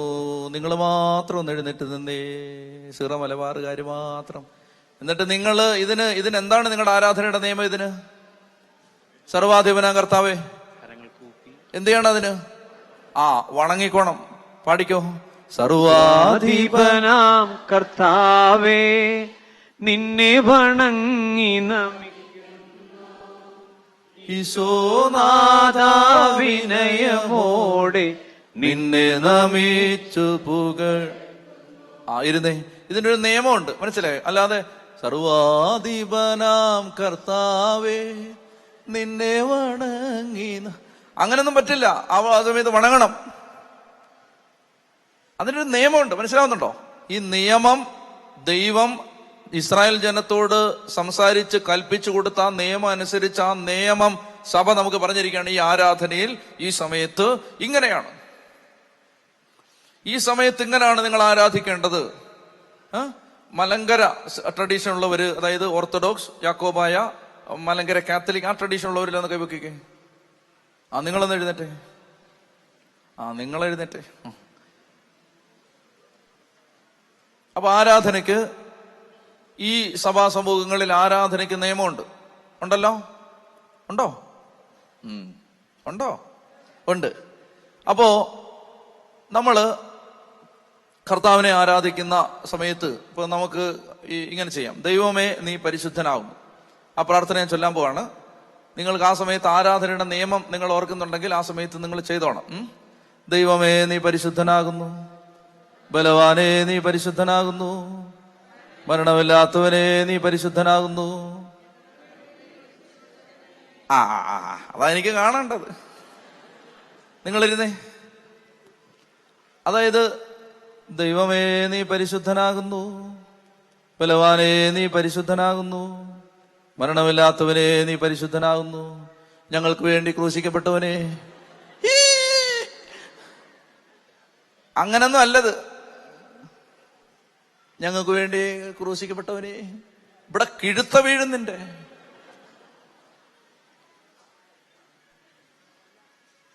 അതിന് നിയമമുണ്ട്. എത്ര വിരല് കൂട്ടിപ്പിടിക്കണം? 3 വിരല് കൂട്ടിപ്പിടിക്കണം. പിതാവ്, പുത്രൻ, പരിശുദ്ധാത്മാവ്. എന്നിട്ട് അതിനൊരു നിയമമുണ്ട്. അത് നെറ്റിയിൽ നിന്ന് നെഞ്ചിലേക്ക്, ലെഫ്റ്റിൽ നിന്ന് റൈറ്റിലേക്ക്. എന്നിട്ട് എങ്ങനെയാണ്? ഞങ്ങൾക്ക് വേണ്ടി ക്രൂശിക്കപ്പെട്ടവനെ എന്നല്ല, അതിനൊരു നിയമമുണ്ട്. ശിരസ് നമിച്ച് കുരിശു വരയ്ക്കണം. അതിനൊരു നിയമമുണ്ട്. അതാണ് ആരാധനയുടെ നിയമം. പിടികിട്ടുന്നുണ്ടോ? തോന്നുന്ന പോലെ ചെയ്യരുത്. ആരാധിക്കുകയാണോ ആരാധനയുടെ നിയമമുണ്ട്. അങ്ങനെ ദൈവം ആരാധനയ്ക്ക് വിവിധ നിയമങ്ങൾ നൽകിയപ്പോൾ ആ നിയമങ്ങൾ അനുസരിച്ച് സഭയിൽ പ്രാർത്ഥനകൾ രൂപപ്പെട്ടപ്പോ നല്ല പ്രാർത്ഥനകളുണ്ട്. നമ്മൾ ആ നിക്ഷേപം കണ്ടെത്തണം എന്ന് ഈ കാലഘട്ടത്തിൽ എനിക്ക് നല്ല ബോധ്യമുണ്ട്. അതായത് സഭയുടെ, ഇപ്പൊ ഞാൻ കുറച്ച് കഴിഞ്ഞിട്ടൊരു പ്രാർത്ഥന നിങ്ങളെ കൊണ്ട് ചൊല്ലിക്കും. ആ പ്രാർത്ഥന ചൊല്ലുന്ന സമയത്ത് ആ പ്രാർത്ഥനയുടെ സമയത്ത് സംഭവിക്കുന്ന കാര്യം എന്താന്ന് വെച്ചാൽ, ശരിക്കും പറഞ്ഞാൽ നല്ല ഡെലിവറൻസ് കർത്താവ് ആ സമയത്ത് ചെയ്തു തരും. എനിക്ക് ഒരു അനുഭവം ഉണ്ടായത്, എന്നോട് ഒരിക്കലും ഒരു ലാറ്റിൻ സഭയിലെ ഒരു അച്ഛൻ വന്നിട്ട് എന്നോട് പറഞ്ഞു, നിങ്ങൾ മലങ്കരക്കാരല്ലേ? അതെ. എന്നിട്ട് നിങ്ങളുടെ മലങ്കരക്കാരുടെ പ്രാർത്ഥനയൊന്നും അച്ഛന്റെ ധ്യാനത്തിലൊന്നും ഇല്ലല്ലോ ചോദിച്ചു. ഞാൻ പറഞ്ഞു, പ്രാർത്ഥനയൊക്കെ എങ്ങനെ ധ്യാനത്തിന്? അപ്പൊ അത് എന്നെ എങ്ങനെ ചലഞ്ച് ചെയ്തു. എന്നിട്ട് അദ്ദേഹം ചില കാര്യങ്ങൾ എനിക്ക് കാണിച്ചു തന്നു. അതായത് നിങ്ങളീ പ്രാർത്ഥിക്കുന്ന, വർഷിപ്പ് നടത്തുന്ന പല കാര്യങ്ങളിലും അതിനേക്കാൾ നല്ല നല്ല സാധനങ്ങൾ ലിറ്റർജി കിടപ്പുണ്ട്. അങ്ങനെ ഞാനിത് തിരുമേനിയോട്, ക്ലീമിസ് പിതാവിനോട് ഞാൻ സംസാരിച്ചു. പിതാവേ, ഞാൻ ഈ ധ്യാനത്തിന് ചില കാര്യങ്ങൾ ആരാധനക്രമത്തിൽ നിന്ന് എടുത്ത് ഉപയോഗിച്ചോട്ടെ, അതിനി പ്രശ്നമാവോ? അപ്പൊ പിതാവ് പറഞ്ഞു, അത് എന്താ ചെയ്യാൻ പോകുന്നതെന്ന് എന്നോട് പറഞ്ഞിട്ട് ചെയ്തോളാൻ പറഞ്ഞു. അങ്ങനെ ഞാൻ ഒരിക്കല് ഒരു ധ്യാനത്തിന് ആരാധനക്രമത്തിൽ ഇങ്ങനെ ഒരു പ്രാർത്ഥനയുണ്ട്. കുരിശെടുത്ത് ഉയർത്തിപ്പിടിച്ചുകൊണ്ട് പുരോഹിതൻ 4 ദിക്കുകളെയും ആശീർവദിക്കുന്ന ഒരു പ്രാർത്ഥനയുണ്ട്. മാലാഖമാർ ആരെ ശുശ്രൂഷിക്കുന്നുവോ അവനെ തന്നെ ഞങ്ങൾ ശുശ്രൂഷിക്കുന്നു എന്ന് പറഞ്ഞിട്ട് സഭയുടെ ആ ആരാധന, ഈ ആന്റിയോക്യൻ സിറിയൻ ട്രഡീഷനിൽ ഉള്ളൊരു പ്രാർത്ഥനയാണിത്. അങ്ങനെ ഈ പ്രാർത്ഥന ചൊല്ലി 4 ദിക്കുകളെ ആശീർവദിക്കുന്ന ഒരു പ്രാർത്ഥന കർത്താവ് എനിക്ക് ബോധ്യപ്പെടുത്തി തന്നു. അതായത് ദിക്കിന്റെ കെട്ടഴിക്കുന്ന പ്രാർത്ഥനയാണിത്. 4 ദിക്കുകളുടെയും ബന്ധനങ്ങൾ അഴിക്കുന്ന പ്രാർത്ഥനയാണിത്. അതെനിക്കറിയാൻ പാടില്ലായിരുന്നു അത് അങ്ങനെയാണെന്ന്. പിതാക്കന്മാർ ആ പ്രാർത്ഥന ഡിവൈസ് ചെയ്തത് ദിക്കിന്റെ കെട്ടഴിക്കാനാണ്. അതായത് 4 ദിക്കുകളിൽ നിന്ന് ദൈവമക്കളെ തടയുന്ന തിന്മയുടെ അരൂപികളുണ്ട്. അപ്പോൾ ഓരോ ദേശത്തിന്റെയും ദിക്കുകളെ 4 വശത്തേക്കും തിരിഞ്ഞു നിന്ന് ആശീർവദിക്കാൻ സഭയെ പരിശുദ്ധാത്മാവ് പഠിപ്പിച്ച ഒരു പ്രാർത്ഥനയായിരുന്നു അത്. അപ്പൊ ഞാൻ ആ പ്രാർത്ഥന ഉപയോഗിക്കാൻ തുടങ്ങി. ഈ കഴിഞ്ഞ ഒരു മാസം മുമ്പ് കുമരകത്ത് ധ്യാനം നടക്കുമ്പോൾ ആ ധ്യാന ഹോളിൽ ഞാൻ ആളുകളെ കൊണ്ട് ഇതിന്റെ മുഴുവൻ ഫോമും ചെയ്താൽ ഒരു 1/4 മണിക്കൂർ എടുക്കും. അതുകൊണ്ട് ഏറ്റവും സിമ്പിളായി ദൈവമേ നീ പരിശുദ്ധനാകുന്നു എന്നുള്ള പ്രാർത്ഥന ചൊല്ലിച്ച് 4 ദിക്കിലേക്ക് തിരിച്ചു നിർത്തി ഞാനിത് പ്രാർത്ഥിപ്പിച്ചു. പിറ്റേ ദിവസം ഒരു കുടുംബം വന്നു. ആദ്യത്തെ ദിവസം ഈ പ്രാർത്ഥന നടക്കുന്നു. പിറ്റേ ദിവസം 2 ദിവസമുള്ള ധ്യാനം. പിറ്റേ ദിവസം ഒരു കുടുംബം വന്നു. വാവിട്ട് കരഞ്ഞുകൊണ്ട് കുമരകത്തെ പോളച്ചനോട് അവര് പറയുകയാണ്, 5 കൊല്ലമായിട്ട് 1.5 കോടി രൂപയുടെ കടം. 5 കൊല്ലമായി, ഒരു വഴിയില്ല. ഈ ദിക്കഴിക്കുന്ന പ്രാർത്ഥന അങ്ങോട്ട് ചെയ്തു പോയി. അന്ന് രാത്രിയിൽ ഒരു ബന്ധുവിന്റെ ഫോൺ വരികയാണ്. അദ്ദേഹം നല്ല സമ്പന്നനാണ്, ഇത്രയും കാലമായിട്ട് ഒരു ബന്ധമില്ലാതിരുന്ന ആളാണ്. അദ്ദേഹം വിളിച്ചിട്ട് പറയുകയാണ്, നിങ്ങൾക്ക് ഭയങ്കര സാമ്പത്തിക ബാധ്യതയാണോ? അതെ. എത്ര രൂപയുണ്ട് കടം? 1.5 കോടി. അത് ഞാൻ വീട്ടിൽ തരാന്ന് പറഞ്ഞു. ഞാൻ വീട്ടിൽ തരാം. ആ കുടുംബം ചങ്കുപൊട്ടി കരഞ്ഞിട്ട് വരികയാണ്, അച്ഛാ ഇത്, അതായത് പിടിച്ചങ്ങോട്ട് അടിച്ച് തകർത്ത് വിടുന്ന പോലെ അതങ്ങ് മാറിപ്പോവാണ്. ഇതൊക്കെയാണ് തിരുസഭയുടെ പ്രാർത്ഥനകൾ. അതുകൊണ്ട് ഞാൻ പരിശുദ്ധ കുർബാനയുടെ പ്രാർത്ഥനകള്, നിങ്ങളുടെ ഓരോ ആരാധനക്രമത്തിന് ആ പ്രാർത്ഥനകൾക്കൊക്കെ ഭയങ്കര പവറുണ്ട്. അത് നമ്മൾ അറിയണം. അല്ലാതെ എന്ന് ഈ ഹല്ലേലൂയ പറഞ്ഞോണ്ടിരുന്നാ പോരാ. ചെത്തി പറഞ്ഞേ ഹല്ലേലൂയ. മനസ്സിലായോ? അതായത് ഹല്ലേലൂയ പറയുന്നത് തെറ്റൊന്നുമല്ല, പക്ഷേ ഈ സഭ പഠിപ്പിച്ച പ്രാർത്ഥന അത് ഭയങ്കര പ്രാർത്ഥനകളാണത്. അസാധാരണമായ പ്രാർത്ഥനകളുണ്ട്, അസാധാരണമായ പ്രാർത്ഥനകൾ. അപ്പൊ ഇത് നമ്മൾ ചൊല്ലണം. മനസ്സിലായോ? ഇപ്പൊ നിങ്ങളെ കൊണ്ടൊരു എക്സസൈസ് ഞാൻ ചെയ്യിക്കാൻ പോവാണ്. അതായത് കുടുംബത്തിലേക്ക് ശക്തമായ കരുണ നിറയാൻ വേണ്ടി നമ്മളൊന്ന് കുമ്പിട്ട് പ്രാർത്ഥിക്കാൻ പോവാണ്. വിരോധമുണ്ടോ? അതായത് ആരോഗ്യമുള്ളവര്, മുട്ടുകുത്താൻ പറ്റുന്നവരും കുനിയാൻ പറ്റുന്നവരും മാത്രം അത് ചെയ്യുക. അല്ലാത്തവര് ഈ കസേരയിൽ ഇരുന്ന് പ്രാർത്ഥിക്കുക. കർത്താവിന്റെ കരുണ യാചിച്ച് നമ്മൾ പ്രാർത്ഥിക്കാൻ വേണം. ദൈവമേ കരുണയായിരിക്കണമേ. ഈശോയുടെ മുമ്പിൽ നമ്മൾ പ്രാർത്ഥിക്കുന്നത് അതിശക്തമായ കരുണ കുടുംബത്തിലേക്ക്. അതായത് കരുണ ഇറങ്ങി വന്നാലേ നമുക്ക് രക്ഷയുള്ളൂ. സിസ്റ്റർ ഫൗസ്റ്റീനായോട്, വിശുദ്ധ ഫൗസ്റ്റീനോട് ഈശോ പറഞ്ഞു, നിങ്ങൾ എന്റെ കരുണയുടെ വാതിലിലൂടെ കടന്നു പോകുന്നില്ലെങ്കിൽ എന്റെ നീതിയുടെ വാതിലിലൂടെ കടന്നു പോകേണ്ടി വരും. കരുണ കിട്ടിയേ പറ്റൂ നമുക്ക്.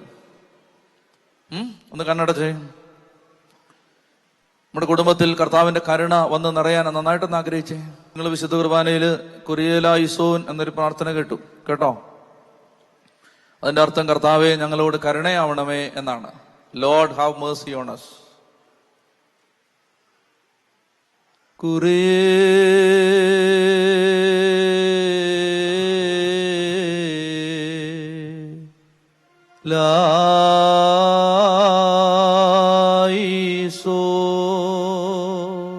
അങ്ങനെ ചൊല്ലിക്കേ.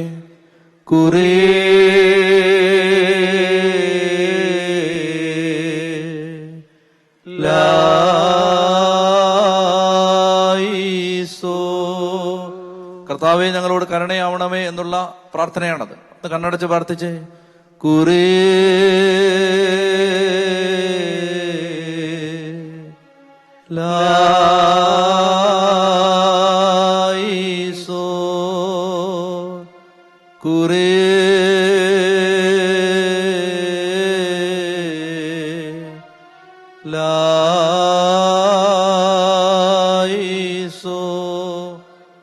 ഞങ്ങളുടെ കർത്താവേ ഞങ്ങളോട് കരുണ ചെയ്യണമേ. പ്രാർത്ഥിച്ചേ. ഞങ്ങളുടെ കർത്താവേ ഞങ്ങളോട് കരുണ ചെയ്യണമേ. ഞങ്ങളുടെ കർത്താവേ ഞങ്ങളോട് കരുണ ചെയ്യണമേ. ഞങ്ങളുടെ കർത്താവേ, ഞങ്ങളോട് കരുണ ചെയ്യണമേ. നമ്മള് യെശയ്യാ പ്രവചനം 45 അധ്യായം, യെശയ്യാ പ്രവചനം 43 അധ്യായം എടുത്തേ. യെശയ്യാ 43, 5, 6 ഉച്ചത്തി വായിക്കേ. ഭയപ്പെടേണ്ട, ഞാൻ നിന്നോട് കൂടെയുണ്ട്. കിഴക്ക് നിന്ന് നിന്റെ സന്തതിയെ ഞാൻ കൊണ്ടുവരും. പടിഞ്ഞാറ് നിന്ന് നിങ്ങളെ ഒരുമിച്ച് കൂട്ടും. വടക്കിനോട് വിട്ടുകൊടുക്കുക എന്നും തെക്കിനോട് തടയരുത് എന്നും ഞാൻ ആജ്ഞാപിക്കും. എന്നെ നന്നായിട്ട് ശ്രദ്ധിക്കാം. അതായത് ഒരു വ്യക്തി മാമോദീസ സ്വീകരിച്ച് യേശുക്രിസ്തുവിനെ രക്ഷകനും നാഥനുമായി ഏറ്റുപറയുമ്പോൾ ആ വ്യക്തി ദൈവരാജ്യത്തിന്റെ ഭാഗമാവുകയാണ്. ദൈവരാജ്യം. ഈ ദൈവരാജ്യത്തോട് കൃത്യമായി വിപരീത ദിശയിൽ ആ ദൈവരാജ്യത്തിന് എതിരെ പ്രവർത്തിക്കുന്ന ഒരു രാജ്യമുണ്ട്. ആ രാജ്യമാണ് സാത്താന്റെ രാജ്യം. നിങ്ങളിത് മനസ്സിലാക്കിയിരിക്കേണ്ടത്, സാത്താന് രാജ്യമുണ്ട്. സാത്താന്റെ രാജ്യം ലോകത്ത് പ്രവർത്തന നിരതമാണ്. യോഹന്നാന്റെ സുവിശേഷത്തിൽ ഈശോ സാത്താനെ വിളിക്കുന്നത് ഈ ലോകത്തിന്റെ അധികാരി എന്നാണ്. The ruler of this world. ഈ ലോകത്തിന്റെ അധികാരി.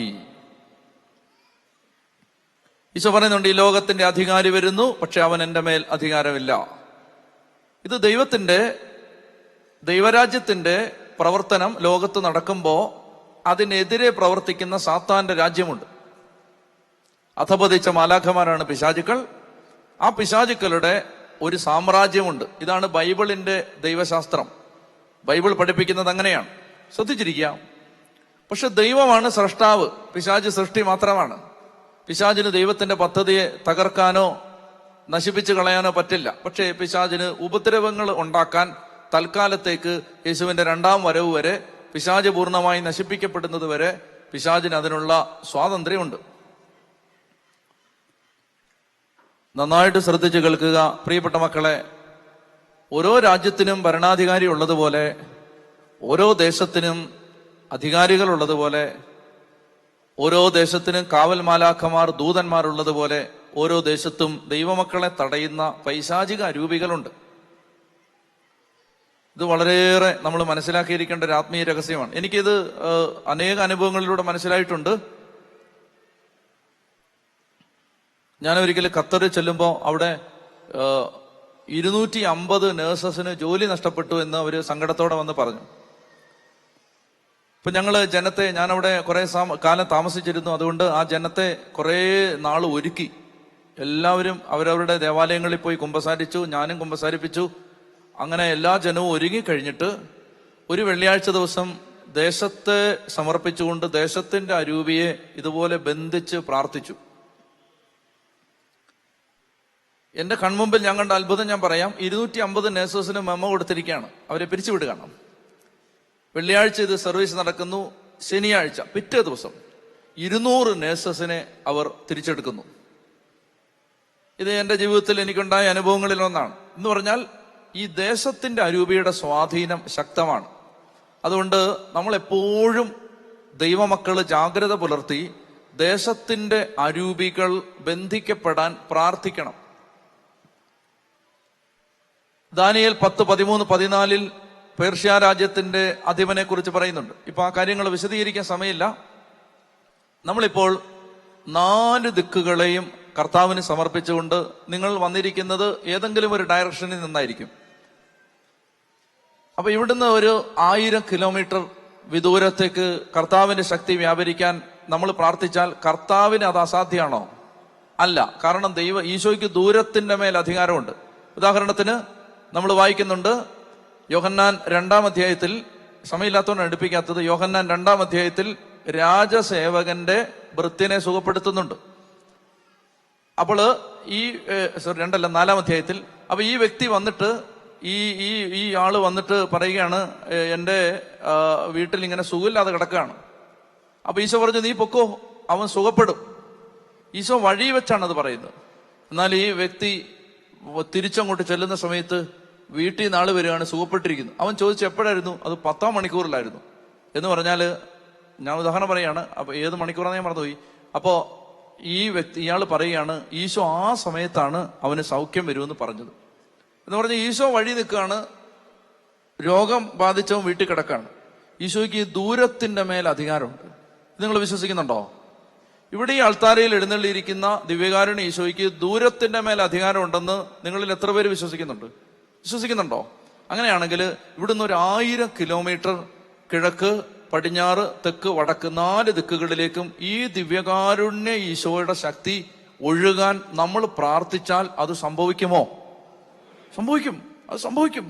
അതുകൊണ്ട് ഇപ്പൊ പ്രാർത്ഥിക്കണം. നിങ്ങൾ വളരെ വിദൂരങ്ങളിൽ വന്നിരിക്കുകയാണ്, അവിടെ കൊണ്ട് നിർത്തരുത്. 1000 കിലോമീറ്റർ കുറഞ്ഞു പോയോ? 1000 കിലോമീറ്റർ നമ്മൾ അങ്ങോട്ട് സമർപ്പിച്ചിട്ട് കർത്താവിനെ നമ്മൾ ആരാധിക്കാൻ പോവുകയാണ്. ലോകത്തുള്ള എല്ലാ പ്രശ്നത്തിന്റെയും ആത്യന്തികമായ കാരണം ദൈവത്തിന് കൊടുക്കേണ്ട ആരാധന മറ്റ് പലതിനും കൊടുത്തതാണ്. അതുകൊണ്ട് സൊല്യൂഷൻ എന്താണ്? ദൈവാരാധനയാണ് ലോകത്തെ എല്ലാ പ്രശ്നത്തിന്റെയും പരിഹാരം. ഇത് നിങ്ങൾ വിശ്വസിച്ചോണം. ജെന്യുവിനായിട്ട് ദൈവത്തെ ആരാധിക്കുന്ന ഒരു വ്യക്തി ഒരു ദേശത്ത് വന്നാൽ ആ ദേശം പെട്ടെന്ന് രക്ഷപ്പെടാൻ തുടങ്ങും. സൊല്യൂഷൻ അതാണ്. അതായത് എവിടെയും നിങ്ങൾ ശ്രദ്ധിച്ചു, കർത്താവിന്റെ രാജ്യം വളരുന്നത് ദൈവത്തെ ആരാധിക്കുന്ന വ്യക്തികളിലൂടെയാണ്. ബാബിലോൺ സാമ്രാജ്യം തകർന്നത് 4 ചെറുപ്പക്കാര് വിശ്വസ്തയോടെ ദൈവത്തെ ആരാധിച്ച് 70 കൊല്ലം ജീവിച്ചപ്പോഴാണ്. ഓർത്തിരിക്കണം. ശരിക്കുള്ള ദൈവാരാധന എവിടെ നടന്നാലും അവിടെ സാത്താന്റെ സാമ്രാജ്യം തകരും. അതുകൊണ്ട് ഇതൊരു മോഡൽ പ്രയർ ആണ്. നമ്മളിപ്പോ പ്രാർത്ഥിക്കാൻ പോവുകയാണ്. യേശുവിനെ ആരാധിച്ച് പ്രാർത്ഥിക്കാൻ പോവുകയാണ്. യേശുവിനെ ആരാധിക്കുമ്പോൾ പരിശുദ്ധാത്മാവിന് ഭയങ്കര സന്തോഷമാണ് യേശുവിനെ ആരാധിക്കുന്നത്. നമ്മൾ യേശുവിനെ ഉയർത്തിയാൽ പരിശുദ്ധാത്മാവ് ദാനങ്ങളും വരങ്ങളും ഫലങ്ങളും വർഷിക്കും. യേശുവിനെ കുറിച്ച് നമ്മൾ എന്ത് നന്നായിട്ട് പറഞ്ഞാലും പരിശുദ്ധാത്മാവ് അപ്പം തന്നെ പ്രവർത്തിക്കും. യേശുവിനെ ആരാധിക്കുന്ന ഒരു പ്രാർത്ഥന നമ്മൾ ചൊല്ലാൻ പോവുകയാണ്. ചൊല്ലി പറഞ്ഞേ ഹല്ലേലൂയാ. ഇത് നിങ്ങൾ കുർബാനയിൽ ചൊല്ലിയ പ്രാർത്ഥനയാണ്. ദൈവമേ നീ പരിശുദ്ധനാകുന്നു. അത് നമ്മൾ ചൊല്ലി പ്രാർത്ഥിക്കാൻ പോവുകയാണ്. കണ്ണടച്ചോ.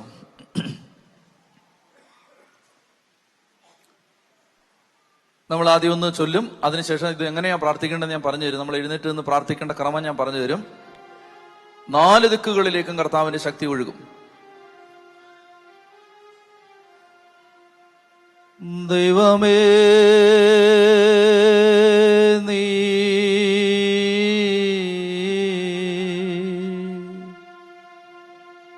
പരിശുദ്ധനാകുന്നു. ബലവാനേ നീ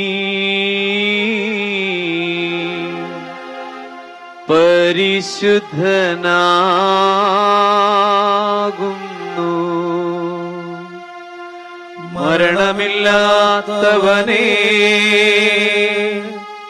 നീ പരിശുദ്ധനാകുന്നു.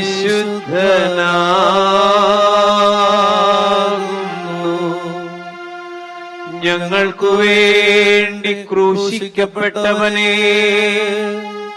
ഞങ്ങളോട് കരുണ ചെയ്യണമേ. കണ്ണു തുറന്നേ. അറിയാലോ, ഇത് ഉച്ചത്തിൽ അങ്ങ് ചൊല്ലണം. ഇത് ദൈവത്തെ യേശുവിനെ ആരാധിക്കുന്ന പ്രാർത്ഥനയാണ്. യേശുവിനെ ആരാധിക്കുന്ന പ്രാർത്ഥന. അപ്പൊ ഇത് ദൈവമേ നീ പരിശുദ്ധനാകുന്നു, ബലവാനെ നീ പരിശുദ്ധനാകുന്നു, മരണമില്ലാത്തവനെ നീ പരിശുദ്ധനാകുന്നു, ഞങ്ങൾക്ക് വേണ്ടി ക്രൂശിക്കപ്പെട്ടവനെ ഞങ്ങളോട് കരുണയാവണമേ. ഇതങ്ങ് ഉറക്ക ചൊല്ലി പ്രാർത്ഥിക്കണം. എത്രത്തോളം ഉറക്കെ, പാട്ടും താളമൊന്നും നിങ്ങൾ നോക്കണ്ട, ഉറക്കെ അങ്ങ് ചൊല്ലണം. എത്രയും ശരീരം കൊണ്ട്, മനസ്സുകൊണ്ട്, ആത്മാവ് കൊണ്ട് ദൈവത്തെ ആരാധിക്കാൻ പറ്റുമോ അങ്ങനെ നിങ്ങൾ ആരാധിക്കണം. പ്രിയപ്പെട്ട മക്കളെ, നമ്മുടെ ഈ ആരാധനയുടെ സമാപനത്തിലേക്ക് എത്തുമ്പോൾ നമ്മുടെ കുടുംബങ്ങളെ, നമ്മുടെ കുഞ്ഞുങ്ങളെ, പ്രിയപ്പെട്ടവരെല്ലാം കർത്താവിന്റെ കയ്യിലേക്ക് നമ്മളിപ്പോൾ കൊടുക്കാൻ പോവുകയാണ്. ഈശോയുടെ കയ്യിലേക്ക് സമർപ്പിച്ചു കഴിഞ്ഞാൽ പിന്നീട് നമ്മുടെ ആകുലതകൾ വിട്ടുപോകും. കർത്താവിന്റെ കയ്യിലേക്ക് കൊടുക്കാത്തതാണ് നമ്മൾ പല കാര്യത്തെക്കുറിച്ചും ആകുലപ്പെടുന്നതിന്റെ കാരണം. കർത്താവിന്റെ കയ്യിൽ പൂർണ്ണമായും അങ്ങ് കൊടുക്കണം. എന്നെ വളരെയധികം സ്വാധീനിച്ചിട്ടുള്ള സ്ക്രിപ്ചർ അപ്പസ്തോല പ്രവർത്തനം 12-ലാണ്. അപ്പസ്തോല പ്രവർത്തനം 12-ൽ പത്രോസ് ശ്ലീഹ തടവിലാക്കപ്പെട്ട് കിടക്കുകയാണ്. സാഹചര്യം ഇതാണ്: ഹെറോദേസ് യാക്കോബ് ശ്ലീഹായെ വാളിനിരയാക്കി. അപ്പസ്തോലനായ യാക്കോബ് വധിക്കപ്പെട്ടു. അപ്പൊ ഇത് യഹൂദന്മാരെ സന്തോഷിപ്പിച്ചു എന്ന് കണ്ടപ്പോൾ പത്രോസ് ശ്ലീഹ ഹെറോദേസ് രാജാവ് അഗ്രിപ്പ ഒന്നാമൻ എന്നാണ് അദ്ദേഹത്തിന്റെ പേര്. ചരിത്രത്തിൽ അദ്ദേഹത്തിന്റെ പേര് അഗ്രിപ്പ ഒന്നാമൻ എന്നാണ്. ഹെറോദേസ് രാജാവ്, അതായത് യേശുവിന്റെ കാലത്ത് കുഞ്ഞുങ്ങളെ കൊലപ്പെടുത്തിയ ഹെറോദിന്റെ കൊച്ചുമകനാണിത്. അപ്പോ അഗ്രിപ്പ ഒന്നാമൻ രാജാവ് യാക്കൂബിനെ വകവരുത്തി പത്രോസ് ശ്ലീഹായെ പിടിച്ച് തടവിലിട്ടു. അങ്ങനെ പത്രോസ് ശ്ലീഹായെ തടവിലാക്കി. പിറ്റേ ദിവസം പത്രോസിനെ കൊല്ലാനായിട്ട്, വിചാരണയ്ക്ക് കൊണ്ടുവന്ന് കൊല്ലാനായിട്ട് തീരുമാനിച്ചിരിക്കുകയാണ്. ആ സമയത്ത് തുറന്നോ, ബൈബിള് തുറന്നോ. ആ സമയത്ത് പത്രോസ് ശ്ലീഹ വളരെയധികം ആകുലപ്പെട്ട് വിഷമിച്ച് നഖം കടിച്ച് ഉറങ്ങാൻ പറ്റാതെ, കാരണം നാളെ കൊല്ലാൻ പോവല്ലേ. എന്താ സംഭവിച്ചേ? വായിച്ചേ 12:1 മുതൽ. അക്കാലത്ത് ഹെറോദേസ് രാജാവ് സഭയിൽപ്പെട്ട ചിലരെ പീഡിപ്പിക്കാൻ തുടങ്ങി. അവൻ യോഹന്നാന്റെ സഹോദരനായ യാക്കോബിനെ വാളിനിരയാക്കി. യഹൂദരെ ഇത് സന്തോഷിപ്പിച്ചെന്ന് കണ്ട് അവൻ പത്രോസിനെയും ബന്ധനസ്ഥനാക്കാൻ ഒരുപ്പെട്ടു. അത് പുളിപ്പില്ലാത്ത അപ്പത്തിന്റെ ദിവസങ്ങളായിരുന്നു. അവനെ കാരാഗൃഹത്തിൽ അടച്ചതിന് ശേഷം 4 ഭടന്മാർ വീതമുള്ള 4 സംഘങ്ങളെ 16 പട്ടാളക്കാർ കാവൽ നിൽക്കുകയാണ്. പെസഹ കഴിയുമ്പോൾ അവനെ ജനത്തിന്റെ മുമ്പിൽ കൊണ്ടുവരാമെന്നായിരുന്നു അവന്റെ ഉദ്ദേശം. അങ്ങനെ പത്രോസ് കാരാഗൃഹത്തിൽ സൂക്ഷിക്കപ്പെട്ടു. സഭ അവന് വേണ്ടി ദൈവത്തോട് തീഷ്ണമായി. പരസ്യ വിചാരണയ്ക്ക് പുറത്തു കൊണ്ടുവരാൻ ഹെറോദേസ് ഉദ്ദേശിച്ചിരുന്നതിന്റെ തലേ രാത്രി പത്രോസ് 2 ചങ്ങലകളാൽ ബന്ധിതനായി 2 പടയാളികളുടെ മധ്യേ എന്ത് ചെയ്യായിരുന്നു? ഇതാണ് എന്നെ വല്ലാതെ ചിന്തിപ്പിച്ചത്. പത്രോസ് ഉറങ്ങുകയായിരുന്നു സമാധാനമായിട്ട്. എപ്പോഴാ ഉറങ്ങുന്നേ? നാളെ കൊല്ലാൻ പോവാ. ഇതാണ് ഒരു ദൈവ മനുഷ്യന്റെ ഉറപ്പ്. നാളെ ഇയാളുടെ ദുഃഖവെള്ളിയാണ്. കർത്താവ് ഈശോ മിശിഹാ കുരിശിൽ മരിച്ചതുപോലെ നാളെ ഈ മനുഷ്യൻ വിചാരണ ചെയ്യപ്പെടും, വിധിക്കപ്പെടും, വധിക്കപ്പെടും. ഇക്കാര്യത്തെക്കുറിച്ച് വ്യക്തതയും കൃത്യതയും 100% ബോധ്യം ഉണ്ടായിരിക്കുമ്പോഴും അയാൾ 2 ചങ്ങലകളാൽ ബന്ധിതനായി 4 പടയാളികൾക്ക് മധ്യേ കടന്ന് സുഖമായിട്ടുറങ്ങി.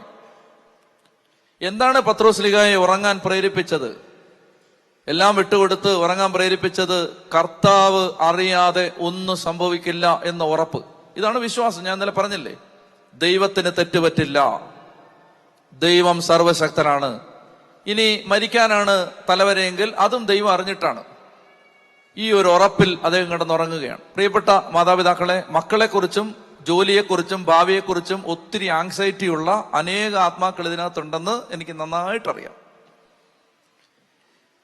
ഇപ്പോ we are going to shift the burden unto his mighty hands. റെഡിയാണോ? നമ്മുടെ മുഴുവൻ ഭാരവും എടുത്ത് നമ്മൾ കർത്താവിന്റെ കയ്യിലോട്ട് കൊടുക്കാൻ പോവാണ്. ഈശോയുടെ കയ്യിലോട്ട് കൊടുത്തിട്ട്, കർത്താവെ, ഞങ്ങളുടെ ജീവിതം മുഴുവൻ ഇതാ നിന്റെ കയ്യിലോട്ട് തരാൻ പോവാണ്. ഞാനിങ്ങനെ ഓരോ മേഖലയായിട്ട് പറയുമ്പോൾ ഞാനിങ്ങനെ പറയും, കർത്താവെ, ഞങ്ങളുടെ ആരോഗ്യത്തെ എന്ന് ഞാൻ പറഞ്ഞു നിർത്തും. അപ്പോൾ നിങ്ങൾ അതിന്റെ ബാക്കി പറയണം, നിന്റെ കരങ്ങളിൽ സമർപ്പിക്കുന്നു. പറഞ്ഞേ. ഞാൻ പറയും, കർത്താവെ, ഞങ്ങളുടെ ജോലി മേഖലകളെ, കർത്താവെ, ഞങ്ങളുടെ രോഗപീഠകളെ, കർത്താവെ, ഞങ്ങളുടെ കുഞ്ഞു മക്കളെ, കർത്താവെ, ഞങ്ങളുടെ കടബാധ്യതയെ. അങ്ങനെ നമ്മൾ പ്രാർത്ഥിക്കാൻ പോവുകയാണ്. അതായത് ഓരോ കാര്യമായിട്ട് എടുത്ത് ഈശോയുടെ കയ്യിലേക്ക് കൊടുത്ത് നമ്മൾ പ്രാർത്ഥിക്കാൻ പോവുകയാണ്. നിങ്ങൾ തയ്യാറാണോ? ചെത്തി പറഞ്ഞേ ഹല്ലേലൂയാ, ഹല്ലേലൂയാ. അപ്പോൾ ഒന്ന് എഴുന്നേറ്റ് നിൽക്കുന്നു. കർത്താവിന്റെ പക്ഷത്തെങ്കിൽ ആരെനിക്ക് എതിര് നിൽക്കും? ശക്തമായ വിശ്വാസം ഹൃദയത്തിൽ നിറയട്ടെ. ആരെയും ശ്രദ്ധിക്കരുത്. അതായത് റോമാലേഖനം 8:31 പൗലോസ് പറയുകയാണ്, ഇതിനെക്കുറിച്ച് നാം എന്താണ് പറയേണ്ടത്? ദൈവം നമ്മുടെ പക്ഷത്തെങ്കിൽ ആര് നമുക്കെതിരെ നിൽക്കും? സ്വന്തം പുത്രനെ പോലും ഒഴിവാക്കാതെ നമുക്കെല്ലാവർക്കും വേണ്ടി അവനെ ഏൽപ്പിച്ചു തന്നവൻ അവനോടുകൂടെ സമസ്തവും നമുക്ക് ദാനമായി നൽകാതിരിക്കുമോ? ദൈവം തെരഞ്ഞെടുത്തവരുടെ മേൽ ആര് കുറ്റം ആരോപിക്കും? ഈ പാട്ട് പാടി ശക്തമായിട്ട് നമ്മൾ പ്രാർത്ഥിക്കും. കുറച്ചു സമയം പാടി പ്രാർത്ഥിക്കും. അതിശക്തമായി ഈ സമയത്ത് ദുഃഖങ്ങൾ വിട്ടുപോകും, ആകുലത വിട്ടുപോകും, ആത്മഹത്യാചിന്ത വിട്ടുപോകും. എന്റെ ജീവിതം ഇനി ഒരു പരാജയമാണ്, ഇനി രക്ഷപ്പെടില്ല എന്ന് വിചാരിച്ച് ആരെങ്കിലും നിൽക്കുന്നുണ്ടെങ്കിൽ മക്കളെ, ഈശോ മിശിഹായുടെ നാമത്തിൽ ഞാൻ പറയുന്നു, നീ വിടുവിക്കപ്പെട്ടിരിക്കും. ഒറ്റ കാര്യം ചെയ്യുക, ഇത് വചനമാണ് പാടാൻ പോകുന്നത്. കർത്താവ് എന്റെ പക്ഷത്തെങ്കിൽ ആരെനിക്കെതിരെ നിൽക്കും? ആരെ ശ്രദ്ധിക്കരുത്. കണ്ണടച്ച് കൈയടിച്ച് ഉച്ചത്തിൽ പാടി പ്രാർത്ഥിക്കുന്ന സമയത്ത് അതിശക്തമായ ഒരു ധൈര്യമാണ് വന്ന് നിറയാൻ പോകുന്നത്. ഇത് ലോകത്തിന് തരാൻ പറ്റില്ല, ആർക്കും ഒരു കൗൺസിലിംഗ് റൂമിന് തരാൻ പറ്റില്ല. വചനത്തിന് മാത്രമേ ഇത് തരാൻ പറ്റൂ, ദൈവത്തിന് മാത്രമേ തരാൻ പറ്റൂ. കണ്ണടച്ച് ശക്തമായിട്ട് പാടി പ്രാർത്ഥിക്കണം. നന്നായിട്ട് കരങ്ങളടിച്ച് പാടി പ്രാർത്ഥിച്ച്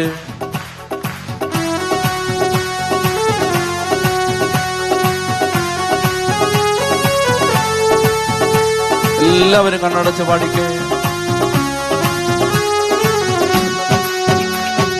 കർത്താവിന്റെ പക്ഷത്തെങ്കിൽ ആരെനിക്ക് എതിരു നിൽക്കും? കർത്താവിന്റെ കരം പിടിച്ച് ഞാനെന്നും വഴി നടക്കും. പാടാമോ? കർത്താവിന്റെ പക്ഷത്തെങ്കിൽ ആരെനിക്ക് എതിരു നിൽക്കും? കർത്താവിന്റെ കരം പിടിച്ച് ഞാനെന്നും വഴി നടക്കും. സൈന്യനീരെ പോലെ എന്നെ വളഞ്ഞാലും ദൈവത്തിന്റെ കരം എന്നെ കരുതും. സൈന്യനീരെ പോലെ എന്നെ വളഞ്ഞാലും ദൈവത്തിന്റെ കരം എന്നെ കരുതും. വൈരികളൊന്നായി എന്നെ എതിർത്താലും യേശുവിനായി ഞാൻ പൊരുതും. കർത്താവിന്റെ പക്ഷത്തെങ്കിൽ ആരെനിക്ക് എതിരു നിൽക്കും? കർത്താവിന്റെ കരം പിടിച്ച് ഞാനെന്നും വഴി നടക്കും. ചൊത്തുപാടിക്ക്. കർത്താവിന്റെ പക്ഷത്തെങ്കിൽ ആരെനിക്ക് എതിരു നിൽക്കും? കർത്താവിന്റെ കരം പിടിച്ച് ഞാനെന്നും വഴി നടക്കും. ഞാനെന്നും വഴി നടക്കും. ഞാനെന്നും വഴി നടക്കും. ശാന്തമായിട്ട് ഇരുന്ന് കണ്ണുകൾ അടച്ച് നമ്മുടെ ജീവിതത്തിന്റെ എല്ലാ മേഖലകളെയും ദിവ്യകാരുണ്യ ഈശോയ്ക്ക് സമർപ്പിക്കാൻ പോവുകയാണ്. നമുക്ക് ദൈവം തന്ന എല്ലാ നന്മകളെയും നമ്മുടെ വേദനകളെയും ഈശോയുടെ കയ്യിലേക്ക് കൊടുക്കുന്ന ഈ സമയം വളരെ പ്രധാനപ്പെട്ടതാണ്. എല്ലാ മക്കളും കണ്ണടച്ച് ഞാൻ ഓരോ മേഖലകളായിട്ട് പറയുമ്പോൾ ഈശോയെ നിങ്ങളിങ്ങനെ പ്രാർത്ഥിക്കണം. ഞാൻ അങ്ങയുടെ കരങ്ങളിൽ സമർപ്പിക്കുന്നു. ഞാൻ അങ്ങയുടെ കരങ്ങളിൽ സമർപ്പിക്കുന്നു. ദൈവമായ കർത്താവേ, ഞങ്ങളുടെ ആരോഗ്യത്തെ, ദൈവമായ കർത്താവേ, ഞങ്ങളുടെ ഭവനങ്ങളെ, ദൈവമായ കർത്താവേ, ഞങ്ങളുടെ ജോലി മേഖലകളെ, ദൈവമായ കർത്താവേ, ഞങ്ങളുടെ കുഞ്ഞു മക്കളെ, ദൈവമായ കർത്താവേ, ഞങ്ങളുടെ ആരോഗ്യ പ്രശ്നങ്ങളെ, കർത്താവായ യേശുവേ, ഞങ്ങളുടെ രോഗങ്ങളെ, ദുഃഖങ്ങളെ, ദൈവമായ കർത്താവേ, ഞങ്ങളുടെ ദാരിദ്ര്യത്തെ, കടബാധ്യതകളെ, ദൈവമായ കർത്താവേ, ഞങ്ങളുടെ ജോലി തടസ്സങ്ങളെ, ദൈവമായ കർത്താവേ, ഞങ്ങളുടെ ഇല്ലായ്മകളെ, ദൈവമായ കർത്താവേ, ഞങ്ങൾ കടന്നുപോകുന്ന ഞെരുക്കങ്ങളെ, കർത്താവായ യേശുവേ, ഞങ്ങളുടെ കുടുംബജീവിതത്തിലെ അസ്വസ്ഥതകളെ, കർത്താവായ യേശുവേ, ഞങ്ങളുടെ കുടുംബജീവിതത്തിലെ വഴക്കുകളെ, ദൈവമായ കർത്താവേ, ഞങ്ങളുടെ പ്രിയപ്പെട്ടവരുമായുള്ള ബന്ധത്തിൽ വന്ന പാളിച്ചകളെ, ദൈവമായ കർത്താവേ, ഞങ്ങളുടെ മക്കളുടെ പഠന മേഖലകളെ, ദൈവമായ കർത്താവേ, ഞങ്ങളുടെ മക്കളുടെ ഭാവി ജീവിതത്തെ, മക്കളെ ഓർത്തുള്ള ആകുലതകളെ, കുടുംബത്തിൽ കടന്നുപോകുന്ന എല്ലാ ഞെരുക്കങ്ങളെയും കർത്താവെ, ഞങ്ങളുടെ വ്യക്തി ജീവിതത്തിലെ ബലഹീനതകളെ, ഞങ്ങളുടെ എല്ലാ ദുശീലങ്ങളെയും, ഞങ്ങളുടെ തഴക്കദോഷങ്ങളെ, ഞങ്ങളുടെ കോപ സ്വഭാവത്തെ, ഞങ്ങളുടെ ദുശീലങ്ങളെ, ഞങ്ങളുടെ അഹങ്കാര ചിന്തകളെ, ഞങ്ങളുടെ അസൂയപ്പെടുന്ന മനസ്സിനെ, ഞങ്ങളുടെ കുറ്റം പറയുന്ന നാവിനെ, ഞങ്ങളുടെ തിന്മ ചെയ്യാൻ ആഗ്രഹിക്കുന്ന ഹൃദയത്തെ, ഞങ്ങളുടെ പക പേറിക്കൊണ്ട് നടക്കുന്ന മനസ്സിനെ, മറ്റുള്ളവരുടെ നാശം കാണാൻ ആഗ്രഹിക്കുന്ന ഹൃദയത്തെ, ഞങ്ങളുടെ ശരീരങ്ങളെ, ഞങ്ങളുടെ ബോധ അബോധ മനസ്സുകളെ, ഞങ്ങളുടെ സങ്കടപ്പെടുത്തുന്ന ഓർമ്മകളെ, ഞങ്ങളുടെ ഭാവനകളെ, ഞങ്ങളുടെ ആത്മാവിനെ, ഞങ്ങളുടെ കഷ്ടപ്പാടുകളെ. പ്രിയപ്പെട്ട മക്കളെ, ഈ സമയത്ത് കർത്താവ് നൽകിയ എല്ലാ അനുഗ്രഹങ്ങൾക്കും നമ്മൾ നന്ദി പറയുകയാണ്. ഈശോ പറഞ്ഞു, ഉള്ളവന് നൽകപ്പെടും, ഇല്ലാത്തവനിൽ നിന്നുള്ളതുപോലെ എടുക്കപ്പെടും. നമ്മുടെ ജീവിതത്തിൽ നമ്മൾ സ്വീകരിച്ച നന്മകൾക്കെല്ലാം നന്ദി പറയണം, അനുഗ്രഹങ്ങൾക്കെല്ലാം നന്ദി പറയണം. 10 കുഷ്ഠരോഗികളെ ഈശോ സുഖപ്പെടുത്തി. അതിലൊരു വ്യക്തി മാത്രം തിരിച്ചു വന്നു.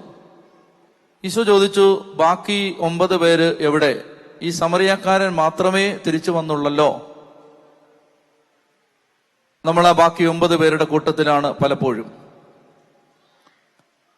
പ്രിയമക്കളെ, ഈശോയുടെ മുമ്പിൽ അവസാനമായിട്ട് നമ്മളൊരു കാര്യം കൂടി ചോദിച്ച് പ്രാർത്ഥിക്കുകയാണ്. പരിശുദ്ധാത്മാവിന്റെ കൃപയും അഭിഷേകവും നിറയാൻ ഇപ്പോൾ എല്ലാവരും ശാന്തമായിട്ട് പ്രാർത്ഥിക്കുക. കണ്ണടച്ച് കരങ്ങൾ മടിയിൽ തുറന്നു പിടിക്കുക. മത്തായിയുടെ സുവിശേഷം 3-ാം അധ്യായം 11-ാം തിരുവചനം, അവൻ അഗ്നിയാലും ആത്മാവിനാലും നിങ്ങളെ സ്നാനപ്പെടുത്തും. ലൂക്ക 12:49, ഭൂമിയിൽ തീയിടാനാണ് ഞാൻ വന്നത്, അത് കത്തിജ്വലിച്ചിരുന്നെങ്കിൽ. അപ്പസ്തോല പ്രവർത്തനം 1:8, പരിശുദ്ധാത്മാവ് വന്നു കഴിയുമ്പോൾ നിങ്ങൾ ശക്തി പ്രാപിക്കും. ലൂക്ക 1:35, പരിശുദ്ധാത്മാവ് നിന്റെ മേൽ വരും, അത്യുന്നതന്റെ ശക്തി നിന്റെ മേൽ ആവസിക്കും. അപ്പസ്തോല പ്രവർത്തനം 2:1-5 വരെ, പെന്തക്കോസ്താ ദിനം സമാഗതമായപ്പോൾ അവരെല്ലാവരും ഒരുമിച്ച് കൂടിയിരിക്കുകയായിരുന്നു. കൊടുങ്കാറ്റടിക്കുന്നത് പോലെ ഒരു ശബ്ദം ആകാശത്തു നിന്നുണ്ടായി. അത് അവർ സമ്മേളിച്ചിരുന്ന വീട് മുഴുവൻ നിറഞ്ഞു. അഗ്നിജ്വാലകൾ പോലെയുള്ള നാവുകൾ തങ്ങൾ ഓരോരുത്തരുടെ മേലും വന്നു നിൽക്കുന്നതായി അവർ കണ്ടു. അവരെല്ലാവരും പരിശുദ്ധാത്മാവിനാൽ നിറഞ്ഞു. ആത്മാവ് നൽകിയ ഭാഷണവരമനുസരിച്ച് അവർ വിവിധ ഭാഷകളിൽ സംസാരിക്കാൻ തുടങ്ങി. ആത്മാവാം ദൈവമേ വരണമേ, എന്റെ ഉള്ളിൽ വസിക്കാൻ അങ്ങ് ഇറങ്ങി വരണമേ. എല്ലാ മക്കളും കണ്ണടച്ച് കർത്താവിന്റെ വചനം കേൾക്കാൻ വന്ന മക്കൾ, ഈശോയെ ഒത്തിരി ഹൃദയം നിറഞ്ഞ് ഞങ്ങൾ പ്രാർത്ഥിക്കുകയാണ്. കർത്താവേ, അങ്ങയുടെ ആത്മാവിനെ ഞങ്ങളുടെ മേൽ ഇപ്പോൾ അയക്കണമേ. എല്ലാ മക്കളുടെ മേലും അങ്ങയുടെ ആത്മാവിനെ അയക്കണമേ. പാപത്തിൽ നിന്ന് എഴുന്നേൽക്കാൻ കഴിയാത്ത മക്കളുടെ മേൽ, ജീവിതം ഒരു പരാജയമാണെന്ന് ചിന്തിക്കുന്ന മക്കളുടെ മേൽ, എന്റെ ജീവിതം രക്ഷപ്പെടില്ല എന്ന് കരുതുന്ന ജീവിതങ്ങളുടെ മേൽ, ആത്മീയ കൃപകൾക്ക് വേണ്ടി ദാഹിക്കുന്ന മക്കളുടെ മേൽ, വിശുദ്ധ ജീവിതം നയിക്കാൻ ആഗ്രഹിക്കുന്നവരുടെ മേൽ, ആത്മാവാം ദൈവമേ ഇറങ്ങി വരണമേ.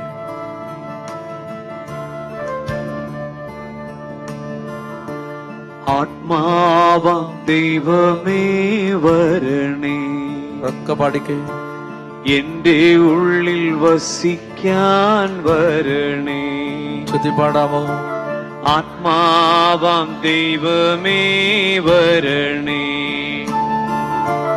എന്റെ ഉള്ളിൽ വസിക്കാൻ വരണേ. ചൊല്ലി വിളിക്കേ. ആത്മാവാം ദൈവമേ വരണേ,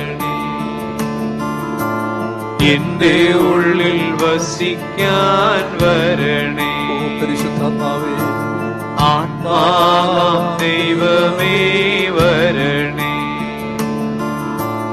എന്റെ എന്റെ ഉള്ളിൽ വസിക്കാൻ വരണേ. ആത്മാവ ദൈവമേ വരണേ, എന്റെ ഉള്ളിൽ വസിക്കാൻ വരണേ. ആത്മാവ ദൈവമേ വരണേ, എന്റെ ഉള്ളിൽ വസിക്കാൻ വരണേ. കർത്താവ് അതിശക്തമായി നമ്മളെ അനുഗ്രഹിച്ച് ആശീർവദിച്ച് പറഞ്ഞയക്കുകയാണ്. മനസ്സ് നൊന്ത് പ്രാർത്ഥിച്ച മക്കളെ, ശക്തമായിട്ട് ഈശോ ഇപ്പോൾ ഇടപെടും, വലിയ കൃപാവരം തരും. ശിരസ് കുമ്പിട്ട് പ്രാർത്ഥിക്കണം ഈശോ ആശീർവദിക്കുമ്പം. യേശുവേ, യേശുവേ,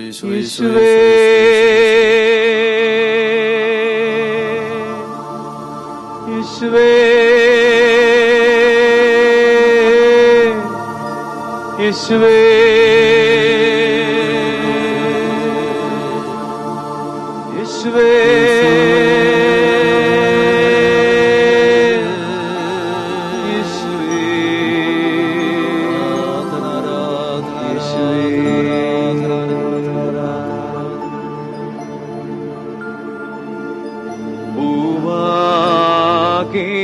നമിക്കും നിന്നെ എല്ലാ നാവും സ്തുതി പാടും. കബറടഞ്ഞോർന്നൽ ശരണം നീയേ, മൃതത്തന്നുയിർപ്പും നീ തന്നെ.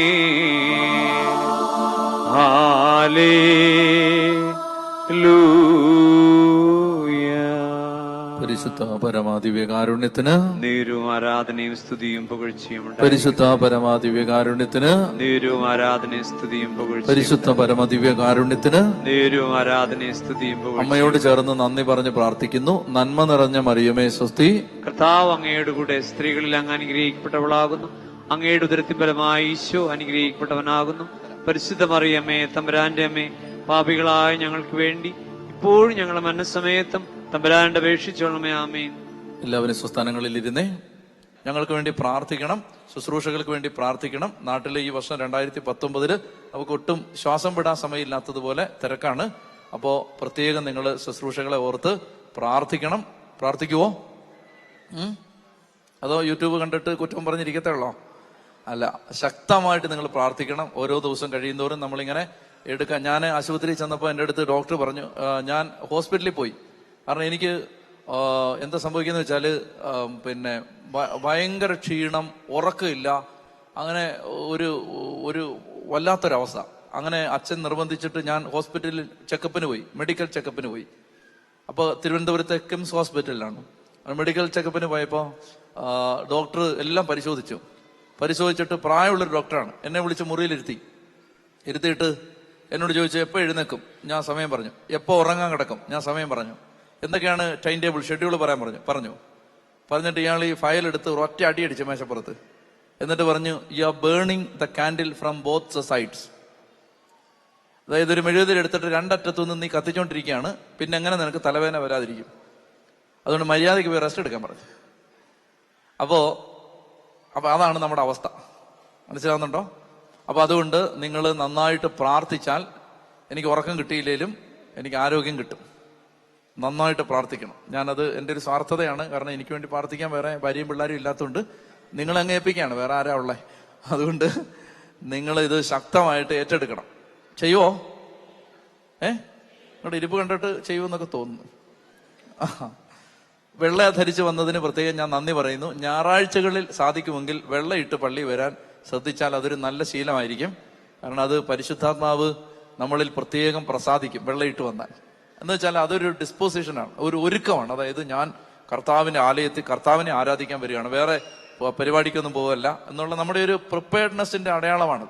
ഇപ്പൊ എൻ്റെ പള്ളിയിൽ, ഞാനൊരു വികാരിച്ചനാണ് കേട്ടോ, എൻ്റെ പള്ളിയിൽ എല്ലാ ഞായറാഴ്ചയും 99.9% ആളുകളും വെള്ളയിട്ടാണ് വരുന്നത്. എന്ത് ഭംഗിയാന്നറിയാ കാണാൻ. നിങ്ങളെ കാണാൻ അത്രയും ഭംഗിയില്ലെന്ന് തോന്നുന്നു.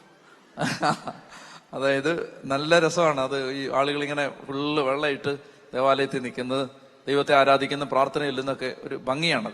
ദൈവം അനുഗ്രഹിക്കട്ടെ. ഈശോ മിശിഹായ്ക്ക് സ്തുതിയായിരിക്കും.